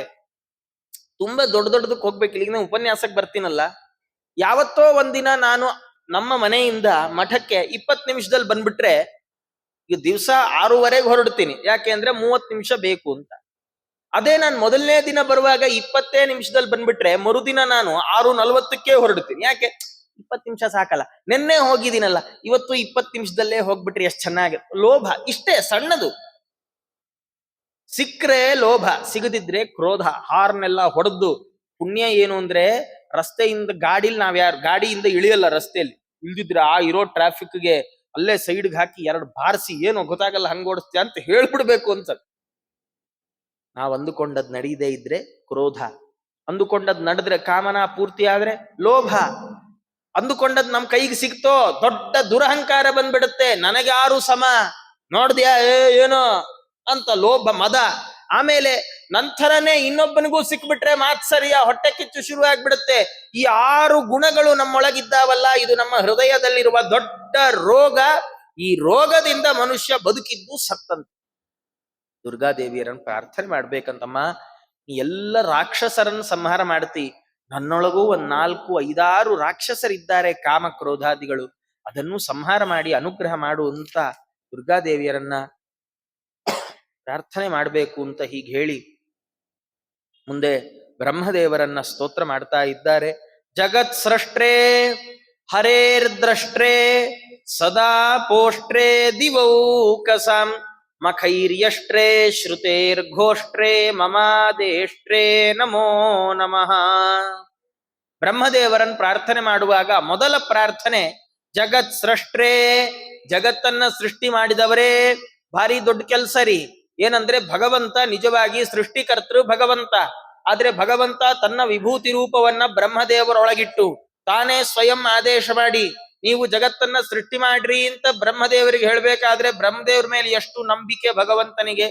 ಮನೆಯಲ್ಲಿ ನಾವು ಅಡಿಗೆ ಮಾಡ್ಲಿಕ್ಕೆ ಹೋದಾಗ ಉಪ್ಪು ಸಹಿತ ಇನ್ನೊಬ್ರ ಕೈಲಿ ಹಾಕ್ಸಲ್ಲ. ಗೊತ್ತಾಗಲ್ಲ, ನೀನ್ ಕೊಡಿ, ಇಲ್ಲಿ ಕೊಡಿ, ನಾನೇ ಹಾಕ್ತೀನಿ. ಎಲ್ಲ ಅಡಿಗೆ ನಾವು ಮಾಡಿದೀವಿ, ಉಪ್ಪು ಹುಳಿ ಖಾರನು ಇನ್ನೊಬ್ರಿಗೆ ಹಾಕ್ಲಿಕ್ಕೆ ಬಿಡಲ್ಲ, ನಾವೇ ಮಾಡ್ಬೇಕು ಅದನ್ನ. ಯಾಕೆಂದ್ರೆ ನಮ್ಗೆ ಅವ್ರ ಮೇಲೆ ಅಷ್ಟೊಂದು ಅಪನಂಬಿಕೆ. ಅವ್ ಏನ್ ಮಾಡ್ಬಿಡ್ತಾನೋ ಏನೋ ಗೊತ್ತಾಗತ್ತೋ. ಅಂಥದ್ರಲ್ಲಿ ಭಗವಂತ ಇಷ್ಟು ದೊಡ್ಡ ಜಗತ್ತಿನ ಸೃಷ್ಟಿಯನ್ನ ಬ್ರಹ್ಮದೇವರ ಹೆಗಲಿಗೆ ಕೊಟ್ಟಿದ್ದಾನೆ ಅಂದ್ರೆ ಬ್ರಹ್ಮದೇವರ ಮೇಲೆ ಭಗವಂತನಿಗಿರುವ ನಂಬಿಕೆ, ಬ್ರಹ್ಮದೇವರಿಗೆ ಭಗವಂತನ ಮೇಲಿರುವ ಭಕ್ತಿ ಎಷ್ಟು ಅಂತ ನಾವು ಅರ್ಥ ಮಾಡ್ಕೊಳ್ಬೇಕು. ಹಾಗಾಗಿ ಬ್ರಹ್ಮದೇವರನ್ನ ಸ್ತೋತ್ರ ಮಾಡುವಾಗ ಜಗತ್ ಸೃಷ್ಟ್ರೇ ಜೊತೆಗೆ ಹರೇರ್ ದ್ರಷ್ಟ್ರೇ, ಭಗವಂತನನ್ನ ಕಾಣುವ ಸಾಮರ್ಥ್ಯವನ್ನ ಪಡೆದವರು. ಅದು ಇಷ್ಟಪಟ್ಟಾಗಲ್ಲ, ಭಗವಂತನ ಅನುಗ್ರಹ ವಿಶೇಷದಿಂದ ಭಗವಂತನನ್ನ ಕಂಡವರು ಅಂತ ಅಷ್ಟೇ ಅರ್ಥ. ಏನಂದ್ರೆ ಬ್ರಹ್ಮದೇವರು ಹುಟ್ಟಿದ್ಯಲ್ಲಿ ಭಗವಂತನ ನಾಭಿಕಮಲದಿಂದ. ಏನು ವಿಶೇಷ ಅಂದ್ರೆ ನಮ್ಮ ಮನೇಲಿ ಹುಟ್ಟೋ ಮಕ್ಕಳು ಸಾಮಾನ್ಯ ಯಾರು ಬಂದ್ರೆ ಕೇಳ್ತಾರೆ, ಇದು ಏನು ಅಪ್ಪನ್ ಮಗುನ ಅಮ್ಮನ್ ಮಗುನ ಅಂತ. ನಿಜವಾಗಿ ಎಲ್ಲಾ ಮಕ್ಕಳು ಅಮ್ಮಂದೇ ಮಕ್ಕಳ್ರಿ. ನಾವ್ ಯಾವತ್ತಾರ ಲೇಬರ್ ವಾರ್ಡ್ಗೆ ಹೋಗಿದೀವೇನು? ಇಲ್ಲ, ಅಮ್ಮಂದ್ರೆ ಹೋಗೋದು. ಆದ್ರೆ ಅಮ್ಮನ ಹೊಟ್ಟೆಯಿಂದ ಹೊರಗೆ ಬಂದ ಮಗು ತಾಯಿಯನ್ನ ಹಚ್ಕೊಂಡ್ರೆ ಅದು ಅಪ್ಪನ್ ಮಗು ಆಗ್ಬಿಡುತ್ತೆ, ತಂದೆಯನ್ನು ಹಚ್ಕೊಂಡ್ಬಿಟ್ರೆ. ಆದ್ರೆ ಇಲ್ಲಿ ಏನು ವಿಶೇಷ ಅಂದ್ರೆ ಬ್ರಹ್ಮದೇವರು ಅವರು ಏನು ದಾಸರು ಹೇಳುವಾಗ ಹೊಕ್ಕುಳಲಿ ಮಕ್ಕಳ ಪಡೆದು ಕಕ್ಕುಲಾತಿ ಪಡುವಂತೆ, ತಾನು ಭಗವಂತನ ಹೊಕ್ಕಳಿಂದನೇ ಹುಟ್ಟಿದವರು, ಅನ್ವರ್ಥವಾಗಿ ತಂದೆಯ ಮಗ. ಇಷ್ಟಾದ್ರೂ ಬ್ರಹ್ಮದೇವರಿಗೆ ಅವರ ಅಪ್ಪನ್ ನೋಡಕ್ 50 ವರ್ಷ ತಪಸ್ ಮಾಡ್ಬೇಕಾಯ್ತದೆ. ಬ್ರಹ್ಮದೇವರು ನಾಭಿ ಕಮಲದಲ್ಲಿ ಅವತಾರ ಮಾಡಿದ್ರಲ್ಲ, ಹುಟ್ಟಿದ್ದಾರಲ್ಲ, ಹುಟ್ಟಿದ ಮೇಲೆ ಅವರು ಎಲ್ಲ ಕಡೆ ನೋಡಿದ್ರ, ನಾನು ಎಲ್ಲಿಂದ ಹುಟ್ಟಿದೆ ಗೊತ್ತೇ ಆಗ್ಲಿಲ್ಲ ಅವರಿಗೆ. ಎಲ್ಲ ಕಡೆ ಹುಡುಕುವಾಗ ಅಶರೀರವಾಣಿ ಆಯ್ತಂತೆ. ಸ್ಪರ್ಶೇಶು ಯಚ್ಚೋಡಶಕಂ ಏಕವಿಂಶಂ ಅಂತ ಹೇಳುವಾಗ ತಪ ಅಂತ ಅವರಿಗೆ ಅಶರೀರವಾಣಿ ಆಯ್ತು. ತಪಸ್ಸು ಮಾಡಿದ್ರು. ಎಷ್ಟು ವರ್ಷ? ಪರಾರ್ಧ ಕಾಲ ತಪಸ್ಸು ಮಾಡಿದ್ರು. 50 ವರ್ಷಗಳ ಕಾಲ ತಪಸ್ಸು ಮಾಡಿದ್ರೆ ಅದು ನಮ್ದಲ್ಲ, ಅವರ ಆಯುರ್ಮಾನದ 50 ವರ್ಷ. ಆಗ ಅಪ್ಪ ಭಗವಂತ ಬಂದ.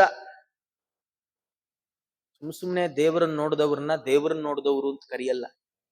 ಬಹಳ ಪ್ರಯತ್ನ ಪಟ್ಟು ಭಗವಂತನ ವಿಶೇಷ ಅನುಗ್ರಹವನ್ನು ಸಂಪಾದನೆ ಮಾಡಿ ಭಗವಂತನನ್ನು ಕಂಡವರಾದ್ರಿಂದ ಬ್ರಹ್ಮದೇವರನ್ನ ಹರೇರ್ ದ್ರಷ್ಟ್ರೇ ಸದಾ ಪೋಷ್ಟ್ರೇ ದಿವೌಕಸಾಂ, ದೇವತೆಗಳಿಗೆ ಯಾವಾಗಲೂ ದೇವತೆಗಳ ಅಭಿವೃದ್ಧಿಯನ್ನ ಮಾಡ್ತಾ ಇರುವಂತಹ, ಯಾವಾಗಲೂ ಯಜ್ಞಗಳಿಂದ ಭಗವಂತನನ್ನ ಸಂತೋಷಪಡಿಸ್ತಾ ವೇದ ಮಂತ್ರಗಳನ್ನ ಚೆನ್ನಾದ ಸ್ವರದಲ್ಲಿ ಹೇಳಿ ಭಗವಂತನ ಅನುಗ್ರಹವನ್ನ ಸಂಪಾದನೆ ಮಾಡ್ತಾ ಇರುವಂತಹ. ಇನ್ನೊಂದು ಸ್ವಾರಸ್ಯ ಅಂದ್ರೆ ಇಲ್ಲಿ ಹೇಳುವಾಗ ಮಮ ಆದೇಷ್ಟ್ರೇ ಅಂತಾರೆ. ರಾಜರಿಗೆ ಬ್ರಹ್ಮದೇವರು ಅವರು ಹೇಳುವಾಗ ಅಂತಾರೆ, ಹಂಗ ರಹಸ್ಯವಾಗಿ ಉಪದೇಶವನ್ನ ಮಾಡಿ ಆದೇಶವನ್ನ ನೀಡ್ತಾ ಇರುವ ಬ್ರಹ್ಮದೇವರೇ ನಿಮ್ಗೆ ನಮಸ್ಕಾರ ಅಂತ ಹೀಗೆ ನಮಸ್ಕಾರವನ್ನ ಮಾಡಿದ್ರು. ಮುಂದೆ ವಾಯುದೇವರಿಗೆ ನಮಸ್ಕಾರ ಮಾಡ್ತಾ ಅವರಂತಾರೆ, ಧ್ಯಾತ್ರೇ ಗಾತ್ರೇ ಹರೇ ಸ್ತೋತ್ರೇ ಶಾಸ್ತ್ರೇ ಕುಪಥವರ್ತಿನಾಂ ಪಾತ್ರೇ ಸತಾಂ ವಿಮುಕ್ತೇಶ್ಚ ದಾತ್ರೇ ಸೂತ್ರಾಯತೆ ನಮಃ.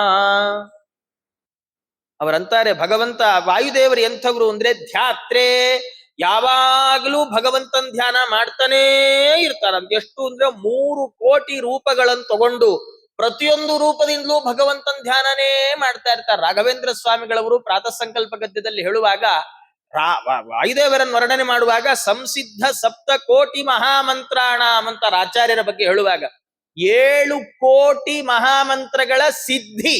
ಸಾಮಾನ್ಯವಾಗಿ ಒಂದು ಮಂತ್ರ ಸಿದ್ಧಿ ಆಗ್ಬೇಕು ಅಂದ್ರೆ ಅಕ್ಷರ ಲಕ್ಷ ಸಂಖ್ಯೆಯಲ್ಲಿ ಜಪ ಆಗ್ಬೇಕು, ಅದರದ್ದು ಅಷ್ಟೇ. ಅದರ ದಶಾಂಶ ತರ್ಪಣ ಆಗ್ಬೇಕು, ದಶಾಂಶ ಹೋಮ ಮಾಡ್ಬೇಕು, ದಶಾಂಶ ಬ್ರಾಹ್ಮಣ ಭೋಜನ ಮಾಡ್ಬೇಕು. ಇಷ್ಟೆಲ್ಲ ಮಾಡಿದ್ರೆ ಮಂತ್ರ ಸಿದ್ಧಿ ಆಯ್ತು ಅಂತ ಕರೀತಾರೆ.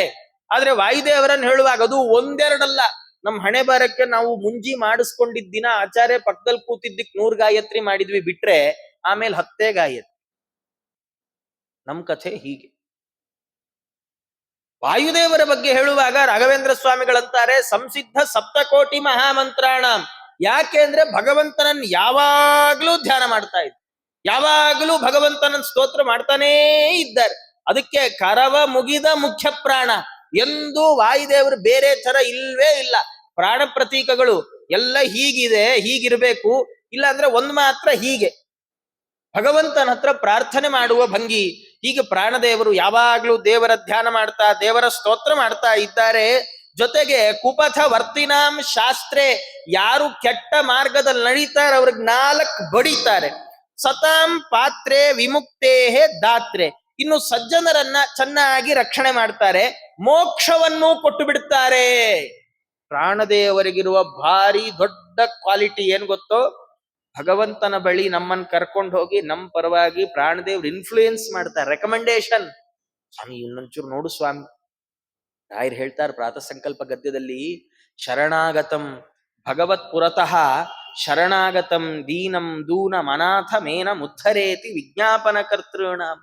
ವಾಯುದೇವರು ನಾವೆಲ್ಲ ಮೋಕ್ಷಕ್ಕೆ ಹೋಗಿ ಸರತಿ ಸಾಲಲ್ಲಿ ನಿಂತ್ಕೊಳ್ಬೇಕಂತ. ಬ್ರಹ್ಮದೇವ್ರಿಗೇನೋ ಡೈರೆಕ್ಟ್ ಎಂಟ್ರಿ ಸಿಗತ್ರಿ. ಯಾಕೆ ಬ್ರಹ್ಮದೇವ್ರು ಯಾರು ಅಂತ ಭಗವಂತಂಗ್ ಗೊತ್ತು. ನಾವು ಬಂದ್ರೆ ಹೀಗೆ ನೋಡ್ತಾ ನಮ್ ದೇವ್ರು, ಎಲ್ಲಿಂದ ಬಂದಿ, ಏನ್ ನಿಂದು. ಆಗ ಪಕ್ಕದಲ್ಲಿ ವಾಯುದೇವರು ನಿಂತಿರ್ತಾರಂತ, ಭಗವಂತಂಗೆ ಫಸ್ಟ್ ಆಫೀಸರ್, ಭಗವಂತನ ಪ್ರಧಾನ ಮಂತ್ರಿಗಳು ಅವ್ರು ನಿಂತಿರ್ತಾರ. ಅವ್ರಂತಾರನ್ ಸ್ವಾಮಿ ಇವ್ನ್ ನಿನ್ ಭಕ್ತ ಸ್ವಾಮಿ, ನೋಡು ಒಂಚೂರು ಇವ್ನ್ಗೇನಾರು ಮಾಡ್ಬಿಡು. ಅಲ್ಲೋ ಅವತ್ತು ಈ ಥರದ್ದೇನೋ ಒಂದ್ ಕೆಲಸ ಮಾಡಿದ್ಯಲ್ಲ, ನೀ ತಪ್ಪು ಮಾಡಿದ್ಯಲ್ಲ, ಒಂದು ಕರುಣೆ ತೋರಿಸಿ ಅದನ್ನೊಂದು ಬಿಟ್ಬಿಡು ಸ್ವಾಮಿ, ಅದನ್ನೊಂದು. ನಾನ್ ಜೋಕ್ ಮಾಡ್ತಾ ಇಲ್ಲ, ಕಥೆಗೆ ಹೇಳ್ತಿಲ್ಲ. ಬ್ರಹ್ಮಸೂತ್ರದಲ್ಲಿ ಬಾದರಾಯಣ ದೇವರು ಹೇಳುವಾಗ ಅಂತಾರೆ, ಅಪರೋಕ್ಷ ಜ್ಞಾನ ಆದ್ಮೇಲೆ ಪೂರ್ವ ಉತ್ತರ ಕರ್ಮಗಳು ನಾಶ ಆಗತ್ತೆ. ಅದರ ಜೊತೆಯಲ್ಲಿ ಯಾವುದು ಪ್ರಾರಬ್ಧ ಕರ್ಮ ಇದೆಯೋ ಅದನ್ನು ದೇವರು ಒಂಚೂರು ಕಮ್ಮಿ ಮಾಡ್ತಾನಂತ, ಶಿಂಕ್ ಮಾಡ್ತಾನ. ಬೇಡಪ್ಪ ಇವನಿಷ್ಟೊಂದು ಪ್ರಾರಬ್ಧ ಅನುಭವಿಸೋದು ಬೇಡ, ಎಷ್ಟು ಅನುಭವಿಸಿಯಾನು, ಸ್ವಲ್ಪ ಬೇಗ ಮುಗಿಸ್ಬಿಡೋಣ ಅಂತ ದೇವರು ಇಚ್ಛೆ ಪಡ್ತಾನಂತ. ಇದಕ್ಕೆ ಕಾರಣ ಏನು ಅಂದ್ರೆ ವಾಯುದೇವರ ರೆಕಮೆಂಡೇಶನ್. ವಾಯುದೇವರು ಹೇಳ್ತಾರೆ, ಸ್ವಾಮಿ ಇವನ್ ಒಂಚೂರು ನೋಡೋ, ಒಂಚೂರು ಬೇಗ ಕರ್ಕೊಂಡ್ಬಿಡೋ, ಇನ್ನೊಂಚೂರು ಪ್ರಾರಬ್ಧ ಉಳ್ಕೊಂಡ್ಬಿಟ್ಟಿದೆ, ಈಗ ಮಿಸ್ ಆದ್ರೆ ಮತ್ತೆ ಮುಂದಿನ ಬ್ರಹ್ಮಕಲ್ಪ ತನಕ ಕಾಯ್ಬೇಕು, ಬೇಗ ನೋಡು ಸ್ವಾಮಿ ಅಂತ ಭಗವಂತನ ಹತ್ರ ಹೇಳುವ ತಾಕತ್ತಿರೋದು ವಾಯುದೇವರಿಗೆ.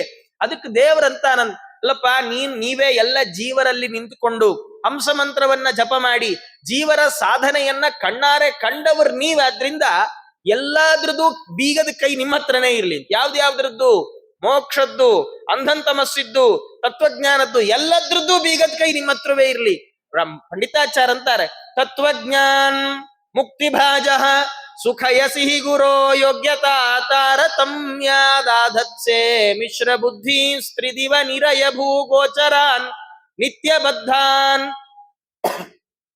ಅವರಂದ್ರು, ಯಾರು ತತ್ವಜ್ಞಾನ ಯೋಗ್ಯರಿದ್ದಾರೆ ಅವರಿಗೆ ನೀವು ತತ್ವಜ್ಞಾನವನ್ನು ಕೊಡ್ತೀರಿ, ತತ್ವಜ್ಞಾನವನ್ನೂ ನೀವೇ ಕೊಡ್ತೀರಿ. ಅವರು ಮುಕ್ತಿಯೋಗ್ಯರಾಗಿದ್ರಿಂದಲೇ ಅಲ್ವೇ ತತ್ವಜ್ಞಾನ ಕೊಟ್ಟದ್ದು, ಮತ್ತವರಿಗೆ ಮುಕ್ತಿಯನ್ನು ನೀವೇ ಕೊಡ್ತೀರಿ.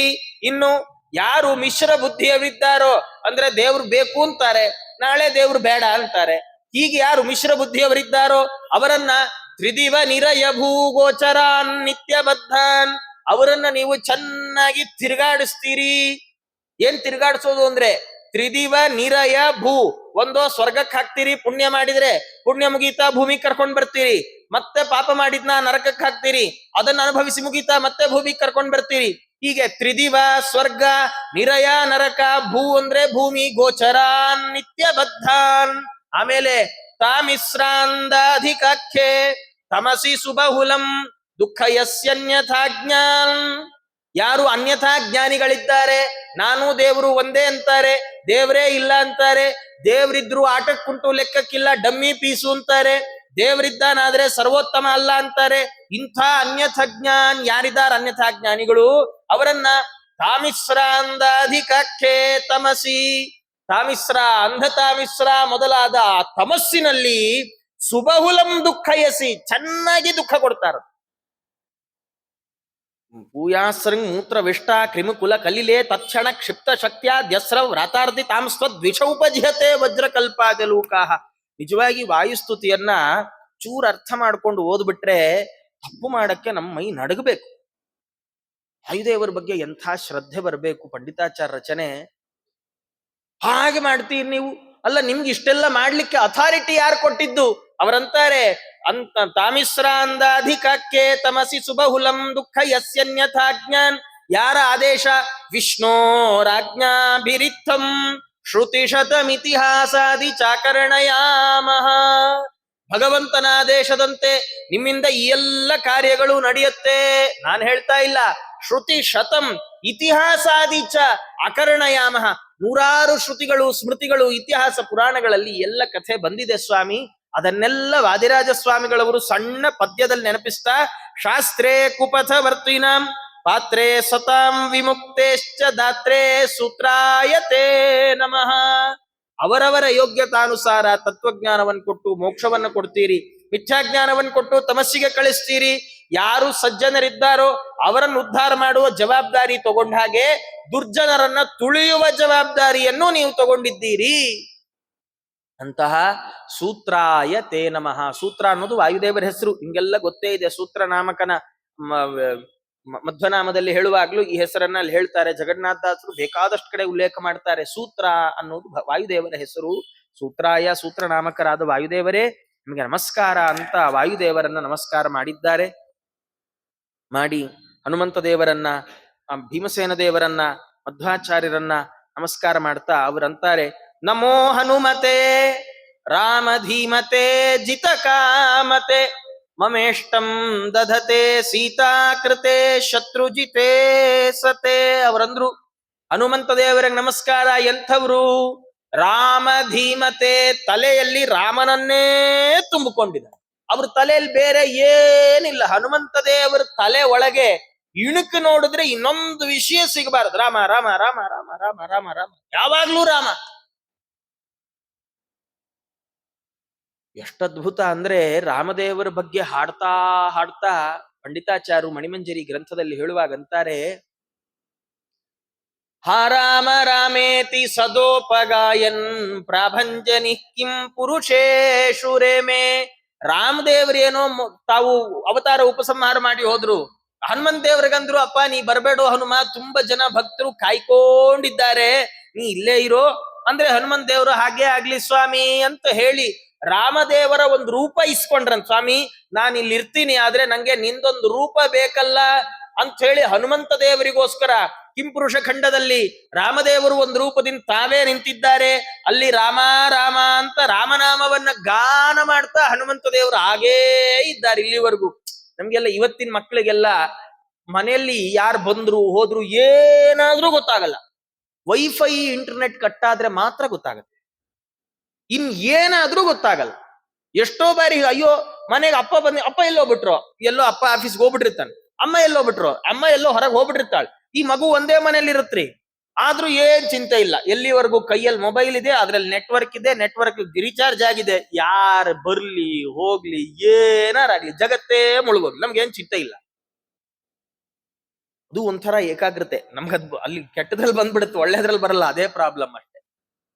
ಭಗವಂತನ ವಿಷಯದಲ್ಲಿ, ರಾಮದೇವರ ವಿಷಯದಲ್ಲಿ ಎಷ್ಟು ಏಕಾಗ್ರತೆ ನಮ್ಮ ಹನುಮಂತ ದೇವರಿಗೆ ಅಂದ್ರೆ, ಹಾಡ್ತಾ ಹಾಡ್ತಾ ಜಗತ್ತನ್ನೇ ಮರ್ತು ಬಿಡ್ತಾರೆ ಹನುಮಂತ. ಅಂಥ ಹನುಮಂತ ದೇವರು ಅವ್ರ ರಾಮಧೀಮತೆ ಜಿತ ಕಾಮ, ಅವ್ರಿಗೆ ಬೇರೆ ಏನು ಬೇಕಿಲ್ಲ. ಎಷ್ಟು ಅಂದ್ರೆ, ಎಲ್ಲ ಸೀತೆಯನ್ನೆಲ್ಲ ಕರ್ಕೊಂಡ್ ಬಂದ ಅಯೋಧ್ಯೆಗೆ ರಾಮಚಂದ್ರ ಪ್ರಭು. ಕರ್ಕೊಂಡ್ ಬಂದ್ಮೇಲೆ ಎಲ್ರಿಗೂ ಒಂದು ಸಮ್ಮಾನ ಕಾರ್ಯಕ್ರಮ, ಕೃತಜ್ಞತಾ ಸಮರ್ಪಣೆ. ಸುಗ್ರೀವಂದಾಯ್ತು, ವಿಭೀಷಣಂದಾಯ್ತು, ಎಲ್ರಿಗೂ ಅವರವರಿಗೆ ಉಚಿತವಾದ ಪಾರಿತೋಷಕವನ್ನ ಕೊಟ್ಟು ಸೀತಾದೇವಿಯರು ತಾವು ಸೈಡಲ್ಲಿ ಸುಮ್ಮನೆ ಹಾಗೆ ಕೈಯಲ್ಲಿ ಒಂದು ಮಾಲೆಯನ್ನು ಇಟ್ಕೊಂಡಿದ್ರನ್. ಯಾರೋ ಕೇಳಿದ್ರು, ಅಮ್ಮ ಅದನ್ನ ಯಾರಕ್ ಕೊಡ್ತಿ? ಯಾರು ಕೊಡ್ತೀನಿ ಅಂದ್ರೆ ತುಂಬಾ ಆತ್ಮೀಯನಾದ ಭಂಟನಿಗೆ ಕೊಡ್ತೇನೆ ಅಂತ ಹನುಮಂತನ್ ಕರೆದು, ಹನುಮ ಹಿಂಗ್ ಏನ್ ಬೇಕು ಕೇಳು ನಾ ಕೊಡ್ತೀನಿ ಅಂದ್ರಂತ ರಾಮದೇವ್. ಅಂದ್ರೆ ಹನುಮಂತ ದೇವರಂದ್ರು ನಂಗೇನ್ ಬೇಡ ಸ್ವಾಮಿ, ಪ್ರವರ್ಧತಾಂ ಭಕ್ತಿರಲಂ ಕ್ಷಣೆ ಕ್ಷಣೆ, ಸ್ವಾಮಿ ಪ್ರತಿ ಕ್ಷಣ ಕ್ಷಣಕ್ಕೆ ನಿನ್ನಲ್ಲಿ ಭಕ್ತಿ ಹೆಚ್ಚುವಂತೆ ಅನುಗ್ರಹ ಮಾಡಿಬಿಡು, ನಂಗೆ ಇನ್ನೇನು ಬೇಡ. ನಾರಾಯಣ ಪಂಡಿತಾಚಾರ್ಯರು ಸುಮಧ್ವ ವಿಜಯದಲ್ಲಿ ಅಂತಾರೆ, ನರಾಮ ರಾಜ್ಯೇ ಪ್ರೇಷ್ಠೋ ನರಾಮಸ್ಯ ಬಭೂವ ತಸ್ಮಾತ್ ನರಾಮ ರಾಜ್ಯೇ ಅಸುಲಭಂ ಚ ಕಿಂಚಿತ್ ತತ್ಪಾದ ಸೇವಾ ರತಿರೇಶನೈಚ್ಛತ್ ತಥಾಪಿ ಭೋಗಾನ್ನನು ಸಾ ವಿರಕ್ತಿ. ರಾಮನಿಗೆ ಹನುಮನಿಗಿಂತ ದೊಡ್ಡ ಭಂಟ ಮತ್ತೊಬ್ಬ ಇಲ್ಲ, ರಾಮರಾಜ್ಯದಲ್ಲಿ ಸಿಗಲಾರದ್ದು ಏನಿಲ್ಲ. ಇಂಥ ಸಂದರ್ಭದಲ್ಲಿ ರಾಮದೇವರು ಹನುಮನನ್ನು ಕರೆದು, ಹನುಮ ಏನಯ್ಯ ಬೇಕು ಅಂದ್ರೆ ಹನುಮಂತ ದೇವರಂದ್ರು, ಏನ್ ಬೇಡ ಸ್ವಾಮಿ, ನಿನ್ನ ಪಾದದಲ್ಲಿ ಕ್ಷಣ ಕ್ಷಣಕ್ಕೆ ಅಭಿವೃದ್ಧಿಯಾಗುವ ಭಕ್ತಿಯನ್ನ ಕೊಡು ಅಂತ ಕೇಳಿದ್ರಲ್ಲ, ಜಿತ ಕಾಮ. ಜೊತೆಗೆ ಸೀತಾಕೃತೆ ಶತ್ರುಜಿತೆ, ಸೀತಾಕೃತಿಗೋಸ್ಕರ ಅಕ್ಷಕುಮಾರನೇ ಮೊದಲಾದ ಅನೇಕ ಶತ್ರುಗಳನ್ನ ರಾವಣನ ಬಲದ 1/3 ಭಾಗ ಹೊಡೆದು ಹಾಕಿದ್ರು ಹನುಮಂತರು. ಯಾಕೆ? ಸೀತಾಕೃತಿಗೋಸ್ಕರ. ಅಂತಹ ನನ್ನ ಅಭೀಷ್ಟವನ್ನ ಕೊಡುವ ಹನುಮಂತ ದೇವರು ಅವರಿಗೆ ನಮಸ್ಕಾರ ಅಂತ ಹನುಮಂತ ದೇವರಿಗೆ ನಮಸ್ಕಾರ ಮಾಡ್ತಾ ಇದ್ದಾರೆ. ಮುಂದೆ ಭೀಮಸೇನ ದೇವರಿಗೆ ಎಲ್ಲ ನಮಸ್ಕಾರ ಮಾಡುವವರಿದ್ದಾರೆ. ಅದೇನು ಅಂತ ಮುಂದಿನ ಉಪನ್ಯಾಸದಲ್ಲಿ ನೋಡೋಣ ಅಂತ ಹೇಳ್ತಾ, ಸರ್ವೇಂದ್ರಿಯ ಪ್ರೇರಕೇಣ ಶ್ರೀ ಪ್ರಾಣಪತಿನೇರಿತಃ ಯದವೋಚ ಮಹಂತೇನ ಪ್ರಿಯತಾಂ ಕಮಲಾಲಯ ಮಧ್ವೇಶಾರ್ಪಣಮಸ್ತು. ಶ್ರೀಕೃಷ್ಣಾರ್ಪಣಮಸ್ತು.